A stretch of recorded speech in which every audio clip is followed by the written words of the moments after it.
Good evening from the Circuit de la Sarthe here in France. This is qualifying now for the 85th running of the Le Mans 24-hour race. Started in 1923 and here we are in 2017, and the most technological cars on the planet are all here this weekend over 4 classes. The big question is, can these guys here, Toyota, be victorious here this year after being so close, within 3.5 minutes of winning this race just 12 months ago? The Circuit de la Sarthe, the Circuit of Le Mans, used only once a year, is 8.5 miles in length. Down the Mulsanne Straight, through the chicanes, the Forza chicane, past the Les Uno d'Hier restaurant, then the second chicane through Michelin and down towards the Mulsanne corner. Then the fastest part of this circuit down towards Indianapolis, the kink right, the square left, the square right at Arnage. Then the Porsche curves, Corvette towards then the final chicane of the Ford chicane. That is what the Porsche of Neil Yarni did last year in 3 minutes 16.8 seconds. We're coming up to qualifying now. I can just see the sun setting over the grandstand in front of our commentary position. This is going to be a very fast and very quick couple of hours as they battle and gun to see who can take pole position and the headlines for this year's front row and that pole position starts. We have got 2 hours of qualifying tonight. We've got another 2 hours of qualifying tomorrow night. Who is going to rock up and get that extra little point for pole position, as this is the 3rd round, let us not forget, of the 2017 World Endurance Championship. Anthony Davidson, thumbs up from him, but he is the man who really wants to win Le Mans. So close last year, Peter Dumbreck, but he says he's very relaxed about it. He says, I drove one of the best races I've ever done last year. It just didn't give me the trophy come the end.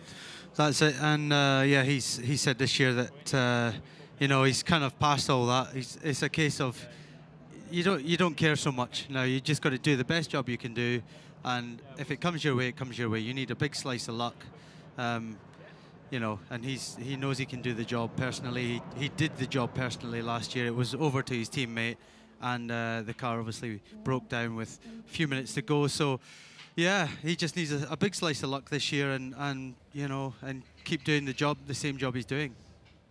Absolutely, a lot of people here already. We're expecting a crowd of some 250,000 people come the weekend coming to this Le Mans 24-hour race, the most famous race really on the planet with regards to endurance racing.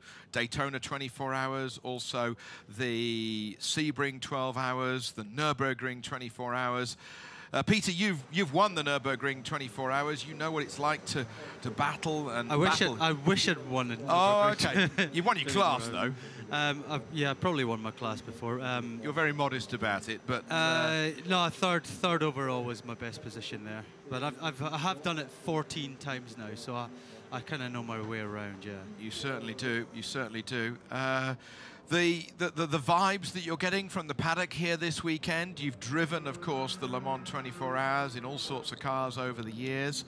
A hankering to get back in a car here, or a hankering just to watch from the sidelines and give us your input? Well, every time I come here, it's the same kind of feeling where a little bit hollow, and you kind of do wish you were out there. And then, you know, on the other side of things, there's a lot to deal with on the race week. There's a lot of pressure. There's a lot of hanging around as a driver, and you kind of just want to get on with the job, with the race. But it's, you know, the drivers are here from Saturday, Sunday, the previous week, and they've been already for the test. And bearing in mind all the mechanics, all the engineers, they stay here. So they're here for more than 2 weeks. So it's a tough old time. And then finally you get that race, and there's the pressure of not making any mistakes and doing a good job and all of that. And you know, by the time you get close, you just want to get on with that race. We've got a bumper entry in LMP2. This is the number 17 Ligier squad, the IDEX Sport Racing squad that we have seen in the European Le Mans Series. Lafargue and David Zollinger, who will be racing this Ligier here this weekend. And the whole LMP2 cars are so much quicker this year over last year's pace. Some 9 seconds a lap quicker in a 3.5 minute lap is quite some leap. And Peter, you were saying earlier, you know, you wouldn't mind jumping in one of these LMP2 cars with a 4-litre V8 mounted in the back of it, 600 brake horsepower, normally aspirated, reasonably bulletproof, we believe, for 24 hours. Great fun. Yeah. I mean, I've driven the older LMP2, which was a bit lacking on power, but you know, fantastic brakes. You know, just on rails through the corners, and suddenly they're a bit quicker this year. And speeds down the straights, as we've already talked about, are very high compared to the P1 cars now. They're a lot closer. Lap time's obviously a lot closer too. So, yeah, very exciting car to be in. And with Audi not being here this year, only really 5 cars that could possibly win outright. Suddenly we've got the chance of a P2 car being up on the podium or getting close to the podium. So it's a whole new way of thinking of this race now. Giles Dawson up here in the commentary box with us as well. We'll just come to him in a moment. Let's hear what the race director's got to say. Information to the pit lane. Information to the pit lane. Start of the session is delayed. Start of the session is delayed. We are repairing guardrail in order to ensure that safety conditions are at optimal. We estimate we may be able to start within 15 minutes, which means at 5 minutes past 10. Anyway, I will come back to you at 10 o'clock with a more accurate update, at least so I hope. So we estimate we may be able to start at around 5 past 10 with a 5-minute delay. Bear in mind that due to the constraints of using national roads, as in previous years, the session will not be extended. The session will always end at midnight. Okay, so that's Eduardo Freitas, race director, saying that there's been some barrier damage. There's been a support race practice session a few minutes ago, so obviously somebody's gone off, made a mess of the barrier. It's coming up to 7 minutes before 10 o'clock here in France. Good morning, good afternoon, good evening, wherever you are watching across the globe. So it's going to be starting at 5 minutes past the top of the hour. So only a 5-minute delay. Giles Dawson, yeah, Peter was talking about the LMP2 cars and the speed of the LMP2 cars and how much quicker they are. A gargantuan leap this winter for the LMP2 cars, a bumper entry. Everybody wants one, 25 cars on the grid. Is this a sort of a stealthy LMP 1.5 class? Might things change with the mega uber budgets of the LMP1 teams getting under threat from the boardrooms? Absolutely. I was stood talking to Bart Hayden of Rebellion earlier. Now, Bart's transitioned from LMP1 to LMP2 for exactly that reason. I said to him, you stand as big a chance this year of standing on the overall podium as you ever have, and he agreed. As a team manager of a former LMP1 team transition to LMP2, you know, I think that's true this year, as long as these P2 cars are reliable. But we haven't seen them do 24 hours yet. We've seen cars similar do Daytona. These tubs have done Daytona, but we're not quite there yet. So let's see where we are at 3 o'clock on Sunday afternoon. And there's some very quick drivers now in LMP2. A lot of them have migrated from all other forms of motorsport, and there's some quick boys in some of these 25 LMP2 cars. And it remains to be seen just how quick as they battle for potentially pole position this evening. Well, I think what you see as time's gone on with drivers in the middle of their sort of single-seater career, they've taken the view that they're not going to make Formula One, and they've moved over to sports cars. And you're seeing more and more of them in sports cars. So young, fast drivers. Jumbo car there on television. It's the car that Ruben Barrichello's in. So yeah, we've got a mixture of very experienced guys like Barrichello, and then some young hotshots with perhaps a bit of budget and you know, trying to make a name for themselves in sports cars rather than single-seaters. Yeah, I mean, the number 32, United Autosports Ligier, you know, William Owen and Hugo de Sadalier, young lads, and the stars of the future, and you're going to have to keep an eye on people like that. But on the flip side, you know, former Grand Prix drivers, you mentioned Rubens Barrichello, Jean-Eric Verne that we've got here, Nelson Piquet Jr. once more here back at Le Mans and going quickly in the first free practice session that we saw earlier this evening. Emmanuel Collard on the other end of the scale doing his 20th, 22nd consecutive Le Mans as a class winner in the past as well. Alex Brundle getting his break again in LMP2. In the number 37 Jackie Chan racing car. This is his teammate car that we can see. Hoping-Tung Ollie Jarvis, winner of the Bahrain 6 hours last year as well. So there's big depth of talent up and down the pit lane. And Prost and Senna in the same car. Prost and Senna in the same car. Good call, yes. Bruno Senna and Nicolas Prost back together as well. So yeah, and in GTE Pro, big names, and GTE Am. We saw the GTE Am quickest time in free practice a couple of hours ago being taken by Paul Dalla Lana, Pedro Lamy, Matthias Lauda.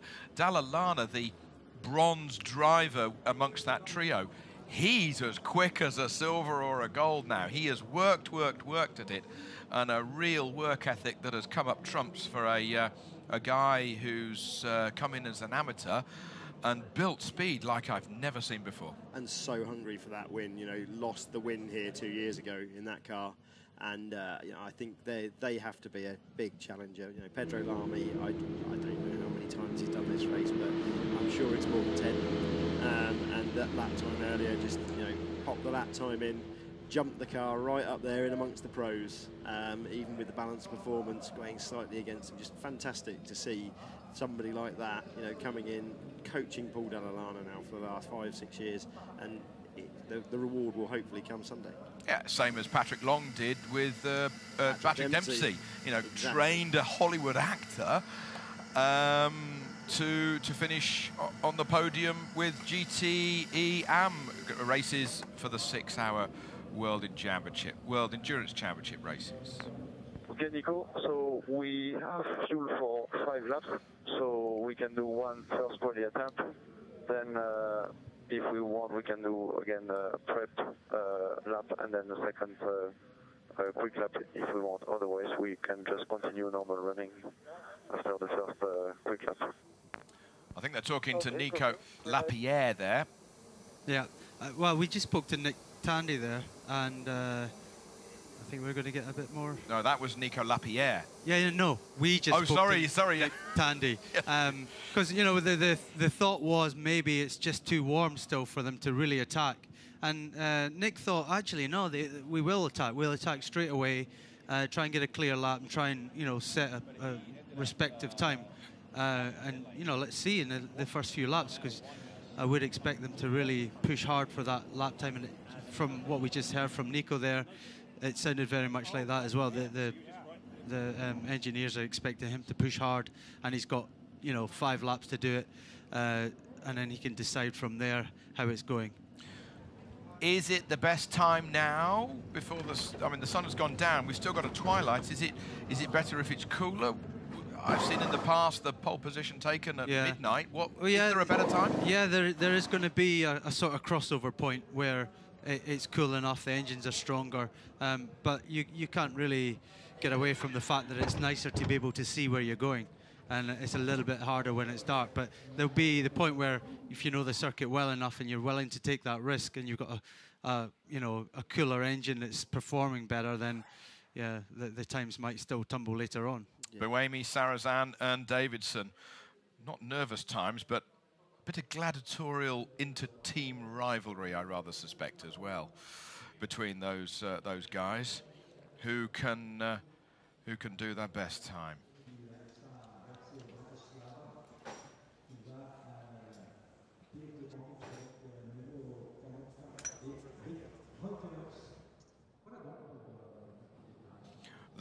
The 4 Fords return to the Circuit de la Sarthe. As you can see, the reason for this slight delay on one of those CCTV screens There's some barriers being repaired. Looks like on the drag out of Arnage up towards the Porsche curves. And they are repairing those barriers and getting ready for the session to restart. As if you're just joining us, good evening here from France, wherever you're watching all over the globe on the Le Mans 24-hour app, on your mobile phone, on your tablet, on your desktop computer or your laptop computer. It's a pleasure to have you with us. My name is Toby Moody, Peter Dumbreck alongside me, Giles Dawson on my extreme right-hand side. Here is the number 92 Porsche. This is the brand new Porsche 911 RSR that was launched at Monza at the beginning of the year, the third race that this car is doing in the World Endurance Championship. Michael Christensen, Kevin Estre, Dirk Werner didn't have a great start to the season, caught fire at Silverstone. Nil point for them that day. But this is a car that Peter Dumbreck and myself were watching as they rattled it through the quick right-hander up towards the Dunlop chicane, the first big corner on the lap. And that is a car that gets my vote, this year at least, for being the best-sounding car here. Absolutely, yeah. The roar from it now, it's a very different sound to the one that we had out of those cars in the past. But no, it's a pleasure to see that they are beautiful, beautiful machines. Here you have the number 65 AM car, Christina Nielsen, Alessandra Balzan and Brett Curtis in that car. Looks like Christina's in it. Yes, yeah. She is. Quick in America, that's one of the cars that's come over the pond from IMSA, and you can see the graphics on that screen giving you some idea of the sort of sonar, the little radar that they have at the back of the car that signifies to the driver that there's somebody coming up behind them and which direction they're coming from. As they don't have a mirror looking through the rear screen, the rear window. They have a little television camera transmitting a picture into the car. That was a thing pioneered, I think, by Audi in the early days. Corvette, then Audi. Exactly. Corvette did it in the US, and then Audi took it that step further with the arrows and the class numbers and the refinement that's typically Audi. And I think we missed them this year. We do indeed. It's the kind of thing that started on the Dakar, actually. You know, people stuck behind a car in their dust. They daren't get too close. They don't want to have an accident. So they introduced a thing called the Sentinel. And if the car behind a slower car was getting closer, the lead car would have a series of beeps, beeps, beeps. And then it was measured, and it could be traced back to the race control, race directors, if you didn't pull over in time. Because then accidents would happen, people would veer off the course and then put themselves in big danger. Technology, it's a wonderful thing. Absolutely, you know, and that technology, you look at this move on in lap time in terms of the LMP2 cars, seeing that car there. You know, the Oreca, it was clear when they launched the Oreca 05 as it was 3 years ago. A lot of those have been converted to 07s, which is what we see today. You know, and that car was so slippery, so fast when it first came out. You know, it moved things on in LMP2 by a couple of seconds a lap there and then. And now we're going to be seeing, I think tonight, 10, 11 seconds a lap faster for an LMP2 pole time than we did here last year. It's absolutely insane, but the cars just look and sound so fantastic. Those Gibson engines in the back of those cars, built in Derby. I think those guys are going to feel very proud come Saturday lunchtime when they see these cars all charge off. There you have the Harry Tincknell and Pipo Derani and Andy Prio lineup. They are in the number 67 Ford, the UK, one of the UK Fords, as opposed to the two other USA Fords coming over from the IMSA Championship. Didn't have much luck last year, gearbox problem on the grid, but then it was a long race. But they won the opening round of the championship. That was at Silverstone, and they got their season off to a flying start. Interesting to see that they're not in a big rush to get out, are they? Very true, very true. Other people in the cars, ready to go. So the two Manor cars, 24, 25. 24 is Graves, Hershey, and Jev. 25 is Gonzalez, Simon Trummer, and Vitaly Petrov. Names that you will know if you are a Formula One fan. That looks like Kobayashi, is it? just limbering up outside the Toyota garage at the far end of the pit lane. Okay, we should be underway in literally 4 or 5 seconds, if all is well. Are we going to get this session underway at 5 past, which has gone by? No, not quite yet. I repeat that we are having a couple of barrier repairs after there's been an off in a previous session, but actually they're taking a little bit longer than they thought to get it all sorted. 13.6 kilometers, that's 8.5 miles around this Le Mans circuit. Different tarmac, different asphalt are all around this circuit, from regular everyday roads that are used by the public in this part of the world to specialist racetrack tarmac towards the end of the lap, and then a shorter Bugatti circuit that is used for the motorbike Grand Prix and the 24-hour motorbike race that they have here. So, a bit of a calm in the pit lane for the time being, as the number 24 Manor Racing Orica prepares. Jev at the helm. Meanwhile, that looks like Fritz Enzinger. Yes, indeed it is. He's essentially the boss of the Porsche LMP1 team. From an overall standpoint, the technical boss, Andreas Seidel, will be just analysing track temperatures and setup and preparing everything before the off. We're about a minute later than we thought we were going to be kicking off, so fingers crossed we'll be going green very shortly. Boiling hot day that we've had here in France. Scorching hot day. Track temperature at 1.51 degrees Celsius. You know, that's knocking on the door of the circuit of Sepang in Malaysia, outside of Kuala Lumpur, that kind of track temperature. And yet we're not in the tropics here. We're in the middle of France. So it's quite something. Pretty cool to see a number 69 sticker on the side of that Dragon Speed car. Number 69 after the terrible loss of American bike racer Nicky Hayden a couple of weeks ago. So a bit of an American theme going on with that Dragon Speed We've got car. A few of those tributes around, lots of hashtag Billy Whizzes on wing mirrors as well. Young Billy lost his legs in a Formula 4 crash at Donington about six weeks ago. So we wish him well, and I have a suspicion we might see him here within a couple of years. Nick Tandy says, come on, let's get going, let's get going. Are they going to be able to knock on the door of a 3:16.8 lap record that was set by Neil Jarni? Nick was saying to us, Peter, before we came to the commentary box, if Toyota do a 3:16, maybe Porsche will sort of stand down a bit. Yeah, take it that way. Yeah, it did sound as though he didn't think they could. But then again, we spoke to Lotter earlier on, and he thought qualifying time would fall the last year's record. So, yeah, let's see.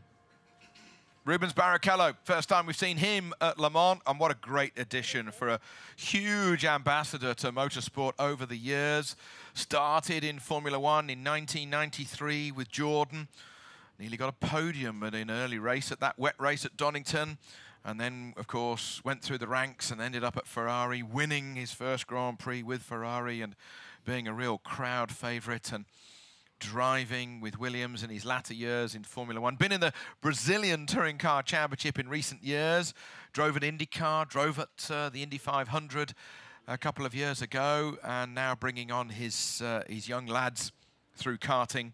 Based in Florida, he is now, in that part of the world where the weather is always good for karting, and really getting stuck in with his boys. So, bit of a delay as the barriers are being repaired here at Le Mans on the drag down towards the Porsche curves after an incident that happened in a previous practice session with a support race. The Michelin Road to Le Mans support race practice session that has seen somebody have a bit of an off. There is our camera running up and down the length of the pits here at Le Mans, giving you a great view of the cars as they make their way down pit lane, and indeed along the home straight opposite a packed grandstand And that technology is wonderful. We've seen more and more of it with skiing, with Supercross in America. As I say, with skiing, with a lot of big spans at Hockenheim, they use that kind of camera, and it's a great addition to the Le Mans coverage that we have got. Somebody's keeping cool down there at Toyota, aren't they? Trying to keep themselves cool. Nakajima-san, so yeah, we knew that Nakajima was going to do the qualifying in that. We spoke to Anthony earlier on, and yeah, it was clear that he was going to be the man to try and take pole position with that car. It's going to be an interesting first 10 minutes. If anything, this is helping them. You know, this delay, just the traffic is going to be the key thing. Getting out, getting through the traffic and getting that lap in. The cooler it gets, every minute that goes by, the tarmac temperature's dropping. The air is getting denser, and these cars are going to love it more. So fingers crossed, we will get going shortly. We haven't had any updates on that barrier repair recently, but it was a fairly sizable incident with the GT3 car, so we shall see. Is it that the barriers here are a little bit less strong than other barriers? Is it, you know, you see other accidents with other barriers. Yeah, I think it doesn't take so long. Safety has become paramount here. Over the years, we've seen some real bad crashes, and I don't deny that. I think the strength of the barrier. Yeah, I think maybe other places they just don't fix it so well. Okay. And here it's very important that it gets fixed. So. Yeah, I mean, I was here in 2013 when Alan Simonson hit the barrier and sadly passed away, and it was a real difficult day for everyone at Aston Martin. So, you know, it's nice that safety is a big issue. It is difficult for them in terms of turning what is normally a main road, the main road from Le Mans down to Tours, into a racetrack that's the biggest race in the world. Those posts are temporary, into holes in the ground. You know, if you look at the way they put them in, going through Tertre Rouge, you know, that they are a temporary post, put into a hole in the ground, bolted down, bolted into the guardrail to those posts. And actually, you know, all credit to the guys. The amount of time that's gone into being able to repair the barriers faster, to being able to put them back to A1 condition immediately, it's quite surprising how quickly they can do it now. And over the last 3 years, it's really come on in terms of what they've done. But the money that the ACO have spent around the circuit now, areas like the Porsche curves, we'll see in a moment, much wider runoffs now. You know, people are saying, oh, it takes away from the challenge. No, it doesn't. You're not going over that runoff every lap. It's just making it safer for the likes of Peter, who, you know, have to commit to throw themselves around this place at up to 200 miles an hour once a year for 2 weekends a year. Yeah, and there's some quick corners, as you say, Giles, some very quick corners indeed. And, you know, 8.5 miles is not 3.6 of Silverstone. No, absolutely. You know, the Silverstone, you'd see a safety car go out, or, you know, a code 60 while they're cleaning that kind of thing up. You know, but here we've got this 3 safety car system again. I don't suspect we're going to see any practice now that we're into the real business of qualifying. But earlier on today, we saw them send the safety car out for a practice. 3 safety cars going out, one from pits, one from down Mulsanne, one from out Arnage, and then 3 bubbles of cars going round to try and give the marshals the time to get on those things and get them fixed as quickly as they could. Andre Lotterer driving at Le Mans for the very first time in a car that's not an Audi. Or a Colles. A Colles, exactly. He drove first here in a Colles. He did, which was an Audi. Was it? Which was an Audi, it was correct. An Audi. Yes, so I got there in the end. Yeah, no, my gut was correct. It was. So, no, that was his debut with Dr. Colles when he had the R15s. So, no, he is an Audi man. Of course, he did that one Grand Prix for Caterham at Spa, where, you know, I think he far outperforms the car, the time he had in the car. And his teammate. And his teammate, blew his teammate away, which goes to show the level that these guys are at. You know, if you think that you're looking at guys who should be in Formula One, yeah, no, these guys should be, but they've chosen to be here. There may only be 9 races a year for the World Endurance Championship, but hour of bum in seat is streets ahead of a Formula One driver. Absolutely. With all their 30-hour tests and whatnot. And it's such a different, far more diverse set of skills. Dare I say it, the drivers here have to be a little bit more intelligent about everything. They have to be far forward-thinking, thinking about everything that's going on around them, thinking about what's coming up behind them. And those guys, you know, the peripheral vision and everything they have to have, it so far exceeds Formula One. You don't hear anybody moaning on the radio, do you? I've got a bit of understeer. Exactly. Get on with it, Get boys. on with it. Can you imagine Lena Gade getting that through her ears? Well, what am I going to do about Exactly, it? exactly. You're at Mulsanne and you've still got 4.5 miles to go. Flip the Kimi conversations on their head and you'd have the engineer response. Yeah, yeah, absolutely, absolutely. We saw the Toyota roll up to the end of pit lane, so I suspect they know something we don't, and that we're going to be going green very shortly. We're a fair bit later than they expected, aren't we? And remember, it's still going to stop at midnight, so time is ticking, and we're trying to get all 3 drivers through. And 5 laps for each. Yeah. 3 timed 5 laps, yeah. Yeah. Andreas Seidel turning down an interview with one of the local TV channels. So that's the technical director of Porsche LMP1, the people who the team who has won the last 2 Le Mans 24-hour races here, because they're getting ready to put the tires on and get ready to go. Interesting that Toyota are choosing to send the car down that early. That track position is that critical to them. You know, sacrificing temperature. Exactly. You know, so they're thinking they can bring that tyre back up into its working range within the outlap. I suspect it'll be flying lap 2 that's going to give us that lap time. Do you think, Peter? Yeah, quite possibly. Yeah, I just wonder by what Nick Tandy said whether actually the feeling in Porsche is that, well, we can't really hold Toyota. They're going to be on pole. We'll just work on race setup. I don't know, but it was funny the words he said. And the fact that they're not fighting to get out of the pits as well. Absolutely, you know. But again, 2 Porsches versus 3 Toyotas. So are Porsche just playing the long game? You know, Toyota have got the ability to throw the hair and let it go. In qualifying, in the race, you know, they've got that extra bullet in the gun. And we've seen in the past what that did for Audi. Yeah. You know, that's always been the Audi game plan. We've got the extra bullet in the gun. We use it when we need it. And at times, it's paid dividends for them. So the number 2 is going to go up and join the Toyota at the end of the pit lane. We believe Timo Bernhard on board number 2. It will certainly be Neil Ianni in number 1. Well, we're going to stick with this camera as it walks down pit lane with a bit of a wobbly view. But, yeah, these cars are getting ready to go.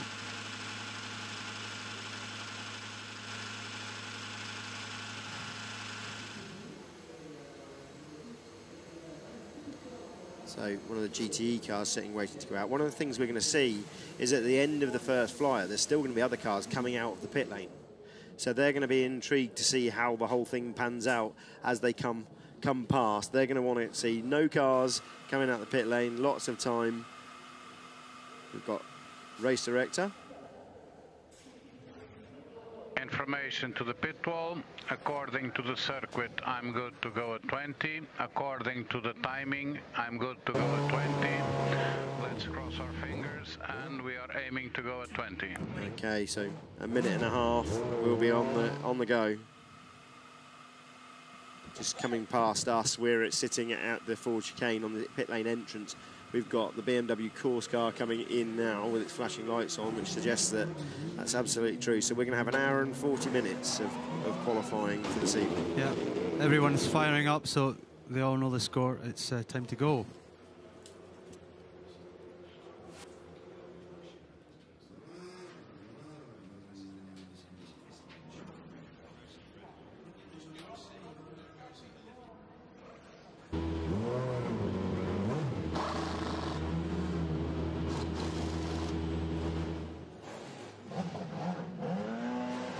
Okay, cars going down pit lane and everybody making their way down towards the start of our qualifying session. A little bit delayed here at the Circuit de la Sarthe. And let's hope that everybody can get on the way and put a good lap time in and see how we can progress. So are you willing to put your neck on the line? What do you reckon? Do you think we'll see a 16 out there, 17, 18? We saw a 20 in the first session, so we're definitely going to, yeah, we're going to see a minimum an 18. Is he going to get... Well, what's changed from last year? Let's reverse engineer the question, the answer. Can I? We did it. We had that record set 12 months ago. Yeah. Technology doesn't uninvent itself. Yeah. So by definition, Porsche have got a new car. They've got cleverer. They've moved weight around. They're on the weight limit. Tyre technology's moved on. It is warm. It is good as we get underway. 15 then. We'll just go for a 15. It's on. Okay, let's do a 15.9. Do a 15.9. That's an enormous step. Yeah, do you see what I mean? I just think that we always progress. We always progress. How can we go slower when there's a multi-million euro budget available for Porsche, and they have a team of 300 people doing nothing else for 12 months a year except make this car go quickly around this circuit. And you've got to believe that a Porsche that did a 3:16.8 last year will do quicker than that this year. Yeah. Unless the Toyotas have really dug in. Well, you know, we saw last year that Toyota, when it came to the wet tracks, they were nowhere. And they basically just put everything into this race, the Le Mans 24 Hours. They had a stunning car. They were on for the victory. It was just whipped away from them in the end. I've got to think that they're going to be doing the same again this year. It's the big one for them. They're just dying to win it. The championship they've already won, and I just think that they've planned the whole car for this circuit, and I can see them taking pole this year. So now the race is on. Just to remind you, we're starting a little later than we should have done on top of the hour. It's now 22 minutes past the hour here in France at Le Mans. There was a little bit of barrier repair after a previous practice session, but now we're on our way with the number 66 Ford going down the Mulsanne. And already, Peter, it feels quicker during the twilight. This is the stuff when it really starts to speed up like Star Wars. Yeah, but you can still see, though, you can still pick out your break points. So, you know, time should be pretty quick. You know, interestingly as well, you've got a lot of cars just gradually finding their way out. So if you get the Toyota coming around, he's hoping that all those cars get out as soon as possible so that he gets pretty much one clear lap without any traffic. Probably won't happen like that, though. I'm sure he will have to pass a few cars because it'll be, you know, some of the teams that aren't quite ready and are just a bit, you know, lackadaisical getting their cars out, and they're the ones that are going to get caught. And hopefully for the P1 guys, they're not going to catch them in bad points on the track because it could cost tenths or seconds even. Some of the Fords coming out now, Ferrari and Ford there. Look at the lights going on in there. I haven't seen that before. They're inside of those sort of spar pillars, trusses, whatever you want to call them, from an old piece of architecture on this modern Ford GT. The light within there, that's quite something, isn't it? As well as the LEDs pointing forward from the, I don't know what you call them, Look Charles. at the curb lighting. The safety bar on the screen. The A pillar. Yeah. Yeah, but it's in the middle. It's in the middle. Oh, in the centre of the screen, yes. You know, the metal bars like NASCAR have. Yeah. And look around the screen support. Yeah. Yeah. The rear, where the rear window would be. They've got the same effect. Inside those trusses. But what's really interesting, look at how the headlights are lighting the curbs up. You know, the headlights are pointing on your road car, you're lighting up down the track. We're lighting up the apex. Yes. Interesting from the Ford camera. It looks like it's pitch black out there. Yeah. But we saw a minute ago from a different camera that it's not that dark. I wonder if the retina or whatever they call it with the camera has been taken by the red light. The red light. And then it makes the rest of the shot dark. Yeah, yeah. It's because those lights are very bright indeed. They shine like beacons, don't they? As we start our first flying lap, hour and a half to go. This will go quickly, ladies and gentlemen, as we're now on. Neil Yarni coming across pit out. No cars ahead of him. That's the sight he wanted to see. No cars, clear track. Yeah. This is potentially going to be our lap. So this is Lapierre. He's the first car out of the pits, first car to start his qualifying lap. And he's quick. He's quick. Lapierre is never slow, Peter, as of course, P2 champion Was that last year or was that 2 years ago? And you know, he's found his way back into, last year.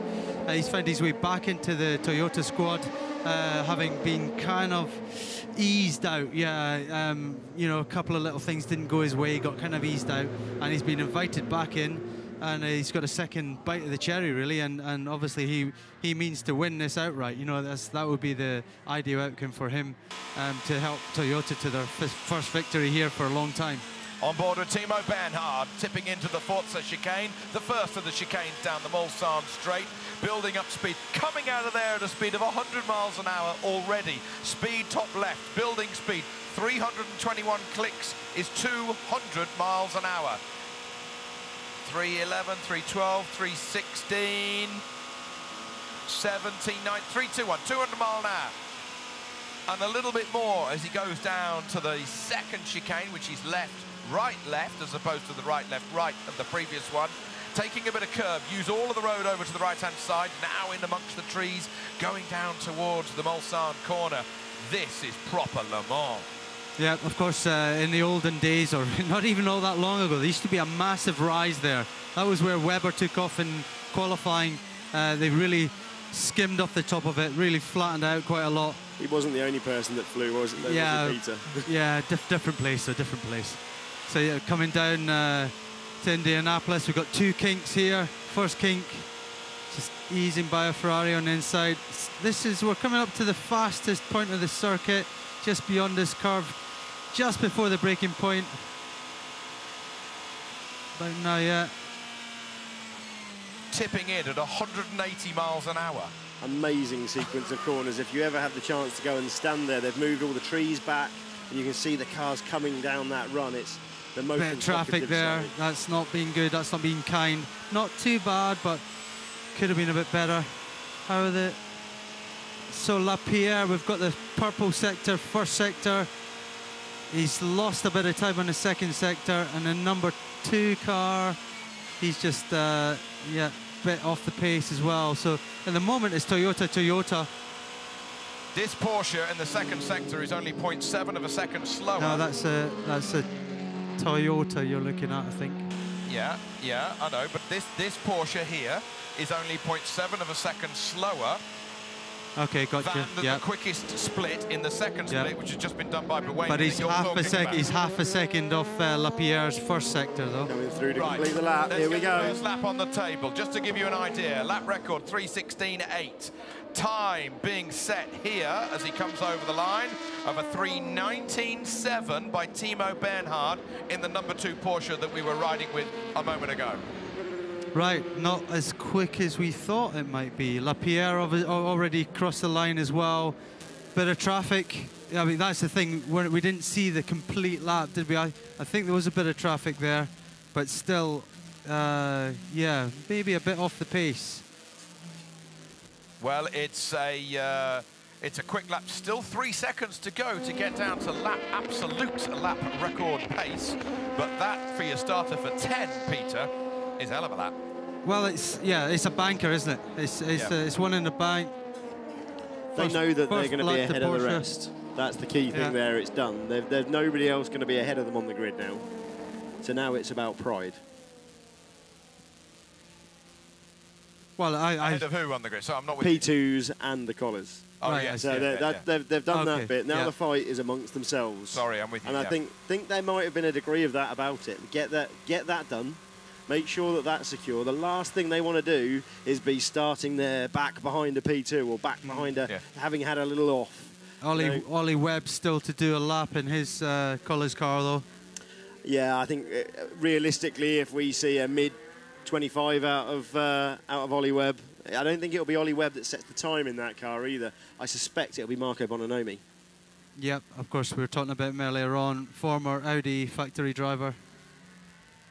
Yes, that's what you mean, Giles. You know, you don't want to get beaten by a car that's 500 grand as a rolling chassis, do you?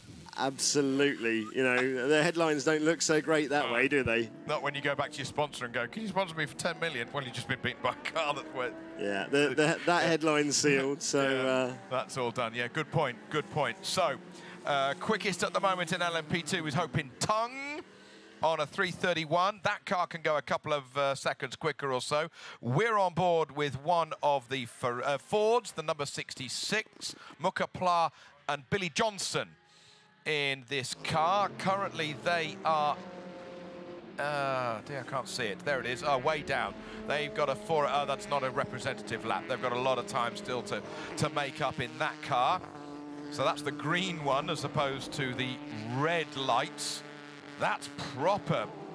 It's interesting. Yeah, the glow down the wings. It's amazing.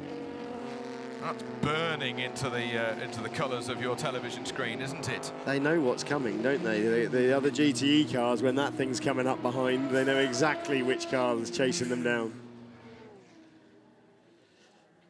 So we're waiting for Bernard to come through, but he's had traffic again on this lap. No good sectors from any of the P1.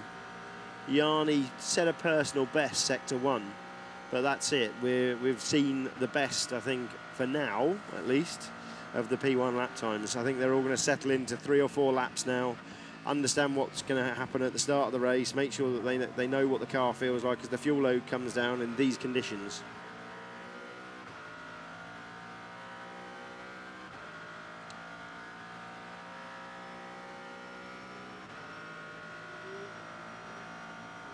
So we're riding on board with the number 95 Aston Martin. They're on soft tyres that have only done a lap, so they're clearly chasing a lap. Yeah. I think the feeling is with Dunlop, perhaps they can survive better than the Michelin in the hot temperatures. The Brundles there. Brundle and Brundle. Martin, of course, former winner of this race back in Silk Cut Jaguar days. Alex Brundle on his son on the right-hand side, back here at Le Mans. The pair of them ultra competitive. Alex having missed last year because of some early season health concerns, but 2 years ago here when he was in the Ligier LMP2 car, he put in the drive of the race for only a spark plug to cost him the win. Something as cheap as a spark plug, but they didn't have the time to stop and change a spark plug. The class was so close, and I think we're going to see the same thing again this week. So those two Toyotas getting new tyres in, fuel being put in. We are sitting with the number 8 Toyota at the moment. Currently, Kazuki Nakajima sitting in that car. The number 7 being wheeled back a little. Kobayashi, his compatriot, whistles his way out of the pits. The internal combustion engine doesn't fire until these Toyotas leave the pit lane, so they whistle their way like a milk float, and I'm not being rude with that comment. They whistle their way down a pit lane like a milk float, like a Formula E car, and then fires into life, saving a little bit of fuel, and then they're on their way as they go onto the racetrack itself. The view from the top of the grandstand, stunning as always. That is the second place car in GTE Pro. That is the number 51 Ferrari. Currently at the wheel is James Collado, as we've got this DC Jackie Chan car, the number 37, David Cheng at the wheel, limping in slowly. Limping in slowly, not quick. Was this the car that had trouble earlier? It is the car that had the problems earlier, but they did 26 laps at the end of the session, so I'm not sure quite what the issue could be. I don't think it's a repeat issue. Sam Bird vaults up to second in GT Pro. Nicky Thiem first at the moment in the Aston Martin. If I can crash you just for a moment, we got a quick split in the second intermediate split by Timo Bernhard, the man currently on pole position in the number 2 Porsche. He is quick in the second split. He's already done a 3:19.7. I suspect there he is. He's coming up past the Alpine, coming through the quick left-hander and coming up towards the end of the lap. This is a quick one.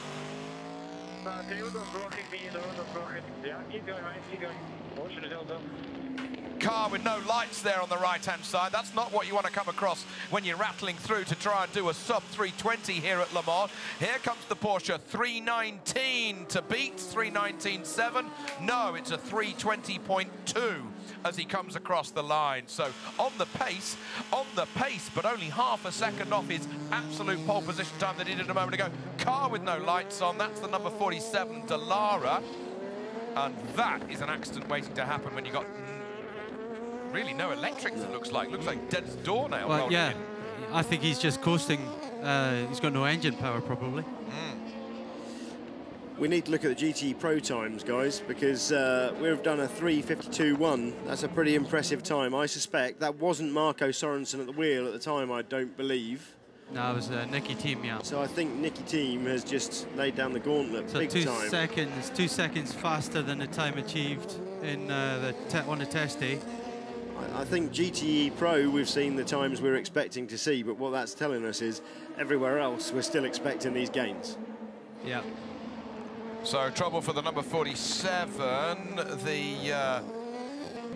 and not good at all. They're so close to the pit lane, and yet so far. Still, it is Timo Bernhard leading the P1 class. Then we've got Jean-Eric Verne leading LMP2 to the tune of 0.2 of a second ahead of Thierry Laurent.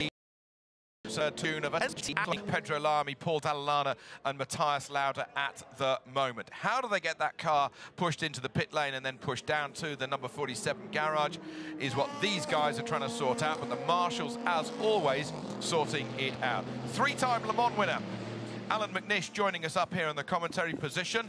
The sun may have gone down to it isn't an box, and looking at the laps coming through and qualifying, the 3:19.7 of the Porsche, that wasn't a clean lap, and so therefore you know we're talking about basically lap times that were going to be lap records in that respect of 3:16.887. Neil Yanni is the current record holder. I think those times are definitely on. Now, right now, we've done the first part of it, and realistically, I don't think we're going to see much faster lap times than that until we get later on into the night. So the next period will be from 11:30 until midnight, when there's less people that are out there on the circuit, and also the temperatures have cooled off, because that's also the first time, Toby, when you could even think about going onto a slightly softer compound of tyre. So why don't people continue to gun for a pole position now? What's principally because everybody's out in the circuit doing things, and at the same time that means there's a lot more chance of traffic, and the second thing is that the track is still pretty hot, as in literally the temperature of the track is pretty hot, and they need it to go down to under 20 degrees Celsius where they'd be able to go to the softer tyre, and then that would give them the extra advantage. So realistically, you know, you want to hit that ideal time of as soon as this particular session starts for about 10 minutes, and then after that it's really just before midnight. Okay, so now it's race runs, it's running through things, it's making sure every driver does 3 laps, so one timed lap 3 times, to make sure they're all past and into the car, because now you've got a regulation. Every driver has to do a minimum of 3 laps in the night, and this is classified as a night practice to be able to start the race. So, Timo Bernhard quickest with that 3:19.7. Very close indeed. Kazuki Nakajima, whilst you've been talking, 3:19.7, but only 0.03 of a second slower than the quickest Porsche at the moment. So it is Porsche on pole from Toyota. Nico Lapierre is in 3rd position. In fact, I need to correct myself again, just 0.24 of a second covering the top 3 people in a 3.5-minute lap. Yeah, but looking at this, we've got Kobayashi, who didn't do a very good first sector, but he had a very clean middle sector. And it's the traffic's the thing, and now he comes into the Porsche curves through the right. He's got the double left up, the long right, and it's not quick. A lift at all. Oh, it's quick. Pretty much 2 wheels on the grass on the inside there.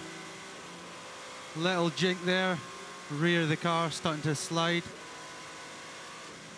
Interesting, you can see a little bit of distortion in the screen there with the curvature of the screen in both planes, but it certainly doesn't slow him down. 3:19.7 to beat. It looks good, it looks good. 3:19.7, time ticking away. Yes! 3:18.7. That is the new pole position by 0.917 of a second here at Le Mans. So then it is Toyota, Porsche, Toyota, Toyota, Porsche. That is your top 5 as we speak. Number 7, Kobayashi takes that time, a 3:18.7. Now the Porsches have been put down a spot. But then, hey, we've been talking to Anthony Davidson this morning, and he said, do you know what? As long as I'm at the sharp end, I'm cool about it when the flag goes down on Saturday afternoon. Well, yeah, five cars. And we've seen many times the overtaking straight away in the race. It doesn't really matter where you qualify as long as you're up front. We're now looking from the onboard camera of Porsche number 2 going up on the stands. It's not something I would expect to see at this sort of time of the session. It clearly looks like they're going to be taking the floor off as well, Peter. You look into that. It's certainly, you want to be running in this session. This isn't a scheduled pit stop in that respect. It's something that's came out of that. Maybe Louise, if she's around in the pit lane, can nip down there and find out. Okay, well, one of the things that Porsche said was, they had that engine change at the test day, Alan, and they openly admit we're behind on where we want to be with our schedule of running through things and testing things and making sure that everything is okay before the race itself. So they need all the time they can to get everything ready before the race. What's going on here with these officials in the scrutineering area, in the weighing area? The number 47, it still hasn't got back to the garage. That was the Cetilar Dallara that was coasting into the pits we saw about 10-15 minutes ago. Here's number 95, quickest car in GTE Pro, the Aston Martin. Marco Sorensen at the wheel. They're on pole with a 3:52.1 from Sam Bird, 3:52.2 from James Collado, 3:53.1. 1 second. 1.1 seconds, in fact, covering the first 4 people in GTE Pro in nearly a 4-minute lap. That's how close it is. I think also they've got some more time to find, as Alan was saying, it gets a bit quieter later on, and there's a chance if your driver really knows has been eating his carrots, then there's a good chance to go quicker. Interesting to see on the front of that Ferrari, you can see some of the air ducts all taped up. There's a Ford GT that is stopped there in the middle car of the pits. Tony Kanan's in that car, replacing Sebastian Bourdais, who had that almighty shunt in the testing and qualifying for the Indy 500. Normally Bourdais, who's actually from Le Mans, he's got a house still in the city, then he's basically not able to drive, so Tony's in there, but it's all confusion down here. Yeah, but that marshal, who's one of the officials in the pit lane, has stopped that car. He did not want that car to go out, and he's let them push it back. I saw something on the screen a moment ago about a driver ID being incorrect. Was it for this car? Did you notice? I didn't. On the screen. Yeah, but driver ID is not a reason to push a car back. Now, it's an identification for the officials for time in the car, of who's done their night laps and things like that, of which driver it happens to be. I've never seen a car being pushed back because of the driver ID. I would think it was something more than that, like the lights are not out or something. Car was running, and he's only just turned it off, so something very odd. But that FIA WEC Le Mans official, his word goes in the pit lane. His word goes. We're going to have a slow sector 5, in a few minutes' time. Sector 5 is on the run down from the final chicane down towards the Mulsanne corner in the next 5 seconds, in fact. So we've also got another slow section. That means that when they cross an imaginary line across the racetrack, the cars have to hit 80 kilometers an hour or 50 miles an hour, as you can see there between the Michelin chicane down towards the exit of the Mulsanne corner.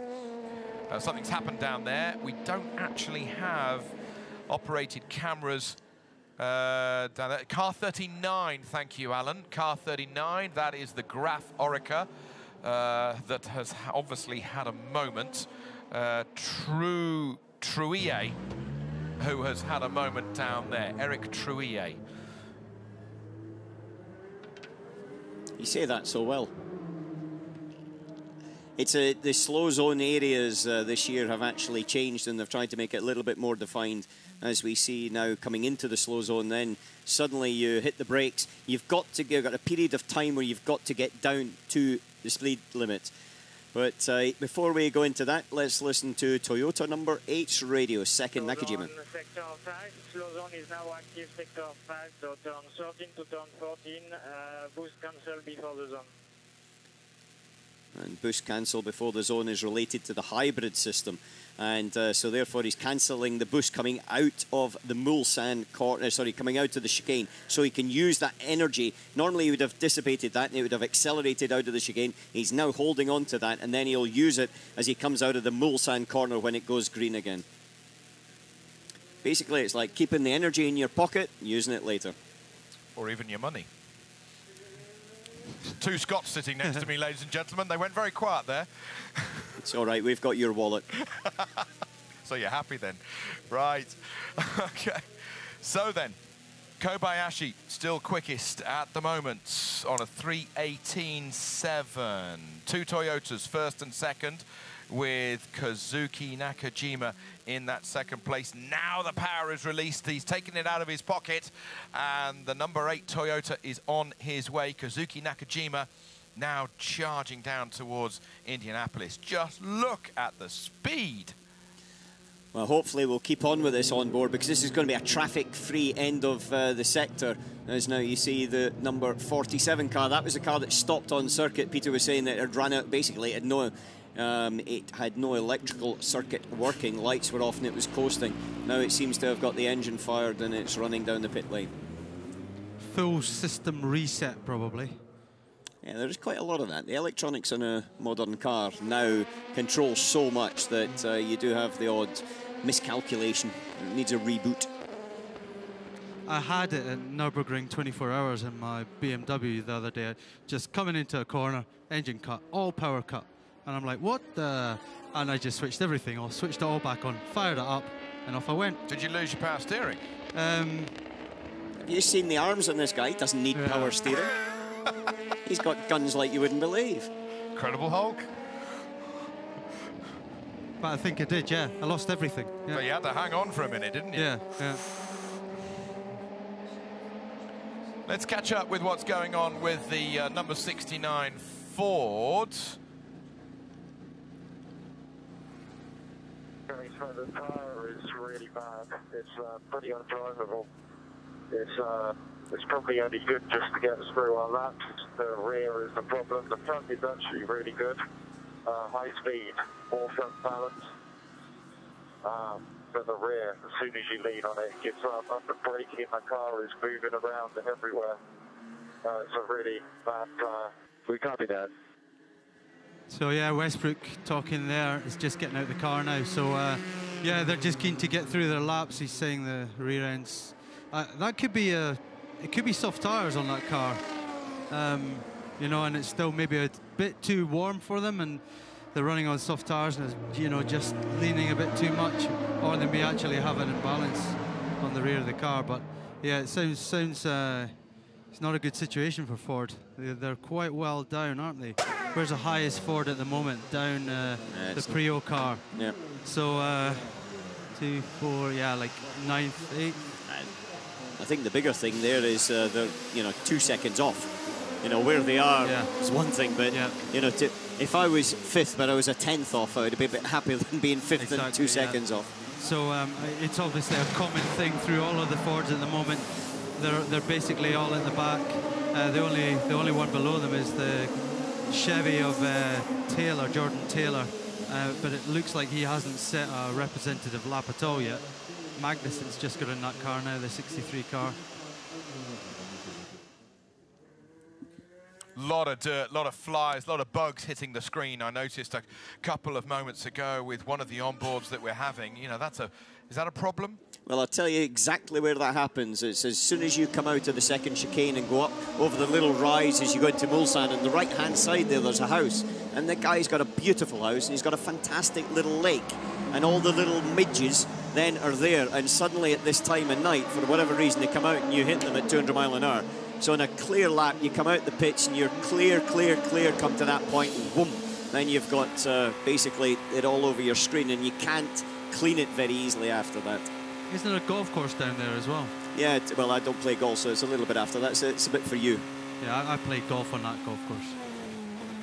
So then, on board with Matt Rao, 4th at the moment in LMP2. Well, that's interesting, isn't it? Because we saw in the practice earlier on that it was basically all Orica up the front.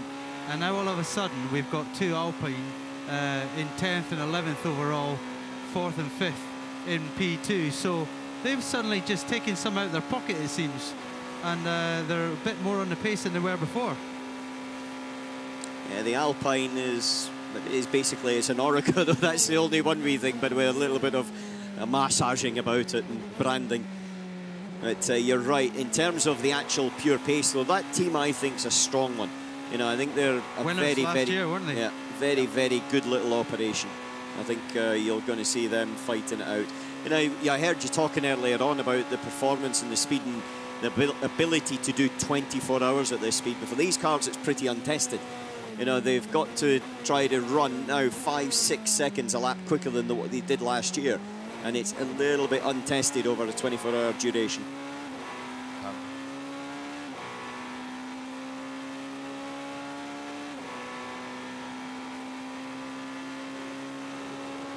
The concentration on the face of Matt Rao as he makes his way back towards the pits here. That light in the middle of the screen is not as bright as it looks on the TV screen in real life, but he's certainly having a good run with that 4th position at the moment. That looks like Nick Tandy. Yes, it is.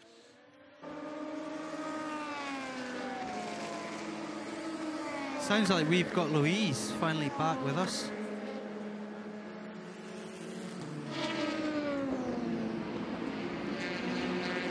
Hi, Louise. Yes, we can hear you.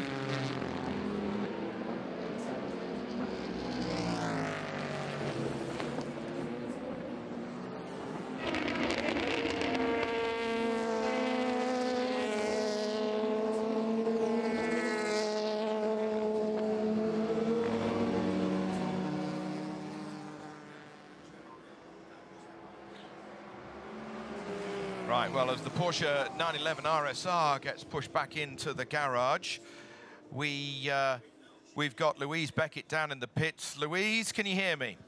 Yes, I can. Is all good down there with you? It is. I've only just stepped back onto the pit lane and it's a little quiet. I just saw the number 8 Toyota being pushed back out. So far as I'm walking down, as you can see on the track, everybody's out. Temperature's still pretty warm out there, isn't it? It's cooling down, but not quite as hot as it was earlier. Certainly cooling down, but yeah, still quite high out here. All good, all good. Okay, stay with us, Louise, and we'll be able to catch up with you soon. Thank you for that. Corvette goes past. Okay, so as we come back into the number 92 garage, this is the Christensen Estra and Dirk Werner car, 5th at the moment in class after, well, redesigning a car and bringing it now here to Le Mans in their 3rd World Endurance Championship race, completely re-engineering that vehicle for this 2017 series. Let's catch up with what's happening with Anthony Davidson. Check, Anthony, radio check. Yeah, okay, we will go for 8 laps. 8 laps, you're on set 842, which got 7 laps. 7 laps. You have 25 kilos of fuel on board. Okay, but unfortunately for Anthony Davidson, he's got a slow zone that he's going through here. There's still that slow zone down towards the lake where all the midges are. And a slow zone because car 27 has stopped. It's on, well, it says slow zone at 20, fire. Oh dear. Make of that what you want. Car 27 is the SMP Russian Dallara, so that's not good at all. Maybe we're going to hear more from Eduardo Freitas. This is for car 27, which stopped at zone 20 with a fire. The car is totally out of the track, is on driver's right near the roundabout. The marshals have well extinguished the fire. We are going to remove the car to a safe place. So the car looks as if it's over on the left-hand side there with those flashing lights. And big problem for that number 27 car if it's caught fire. The slow zone finishes at that green light.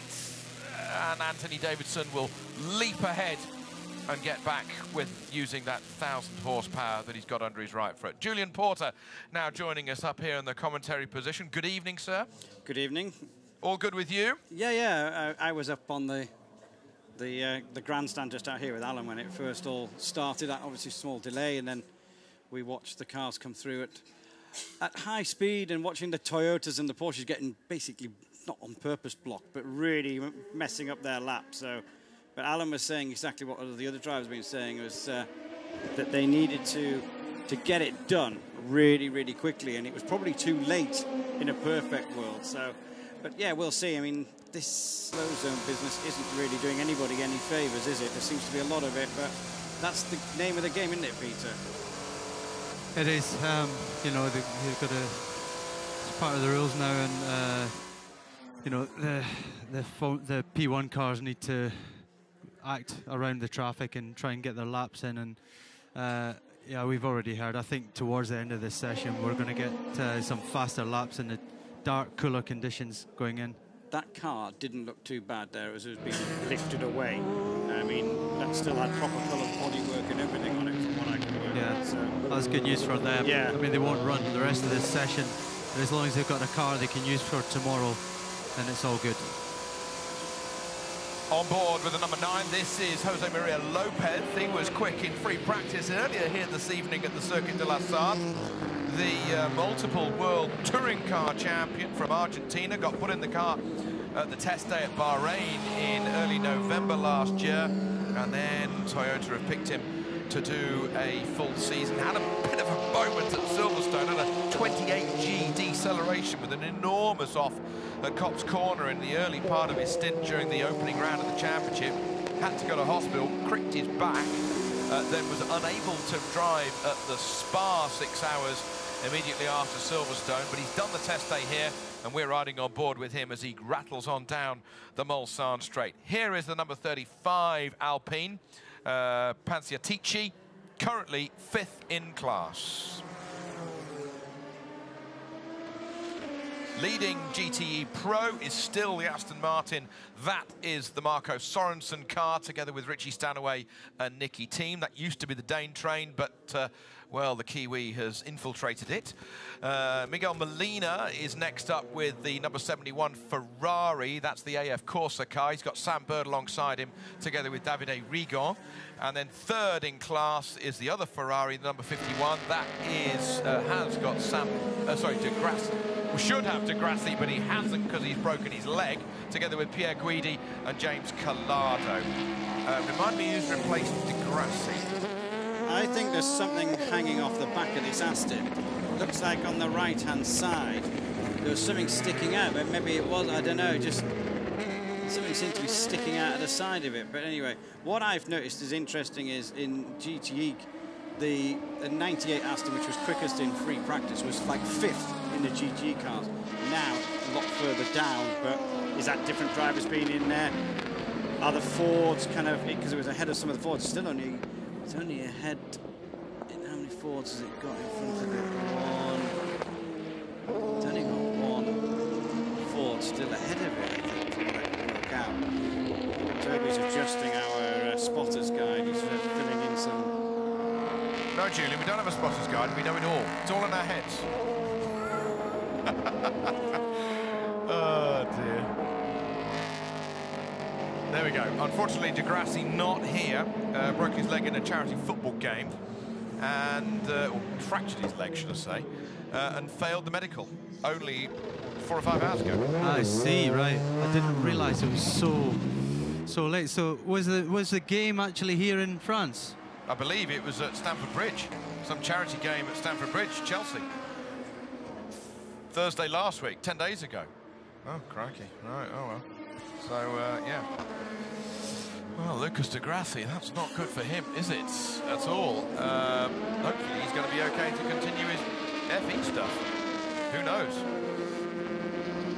So it's Michele Rugolo who has replaced him in the number 51 Ferrari, so he'll be alongside James Collado and Alessandro Pierguidi, 34-year-old. Is currently racing in the Blancpain Championship, but he won the ALMS in a GT3 car last year. Now we've got the glowing paintwork from the Labra competition Corvette. Of course, we saw that car crashed in the first session. Obviously, it wasn't too bad, so it's back out. Toyota, that's how it stands at the moment here at Le Mans, with Porsche third, Toyota fourth, Porsche then in fifth. Leading LMP2 is now Tor Graves in the number 24. That's one of the Manor cars. Leading then the GTE Pro class is still the Aston Martin of Marco Sorensen. There he is, the number 95 car, very close, of course, at the top of GTE Pro. And it is the number 98 Aston Martin, with now Matthias Lauda at the wheel, together with Paul Dalla Lana and also Pedro Lamy, who are leading GTE AM. They are nailed-on favourites for that at the moment, but you never know. People in trouble. Look at that. Ryan Briscoe's number 69 car. That's one of the GTE Pro Fords, together with Westbrook and Scott Dixon. Deep and in trouble. The number 63 Corvette. That has got some work to do. That's the Magnussen Garcia Jordan Taylor, one of the works Corvettes. That's deep as well. And that was fast in free practice, that car. It was. It was indeed. Down to Arnage we go with the number 7 Toyota. This is the car that currently holds pole position with a 318.7. It's on the pole position by 0.638 of a second. Now building speed, using 1,000 horsepower. One way, then the other, as he goes around one of the, looks like one of the Ricci Ferraris, up towards the Porsche curves. This is mighty. Yep, one of the most exciting sectors here. You see the wall coming on the right-hand side, very quick through here, almost flat, I think. And then the new tarmac out on the exit there. It seems, oh, he's using a lot of track on the exit. Might get a warning for that as well. Yeah, I think we're seeing all of the front-running cars on longer runs now. We know that Anthony Davidson's on a 8-lap run, so I'm guessing that Conway's on similar. So everyone's just getting the laps in, using the tyres, seeing how far they can go.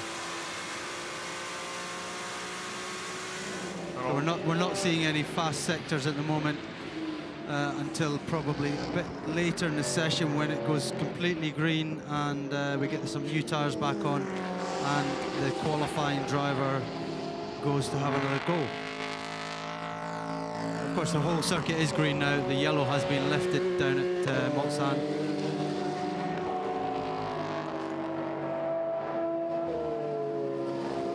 Porsche number 7 makes its way through Tête Rouge, flashing past the London plane trees on the left-hand side.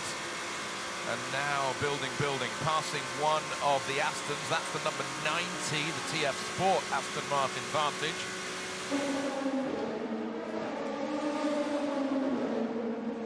Sebastian Buemi and Nico Lapierre confer down there at Toyota. Buemi looks happier than Lapierre, doesn't he? He seems more relaxed anyway, that he's going to be going out there. Kazuki getting ready. A forecast a raft of pit stops at Toyota.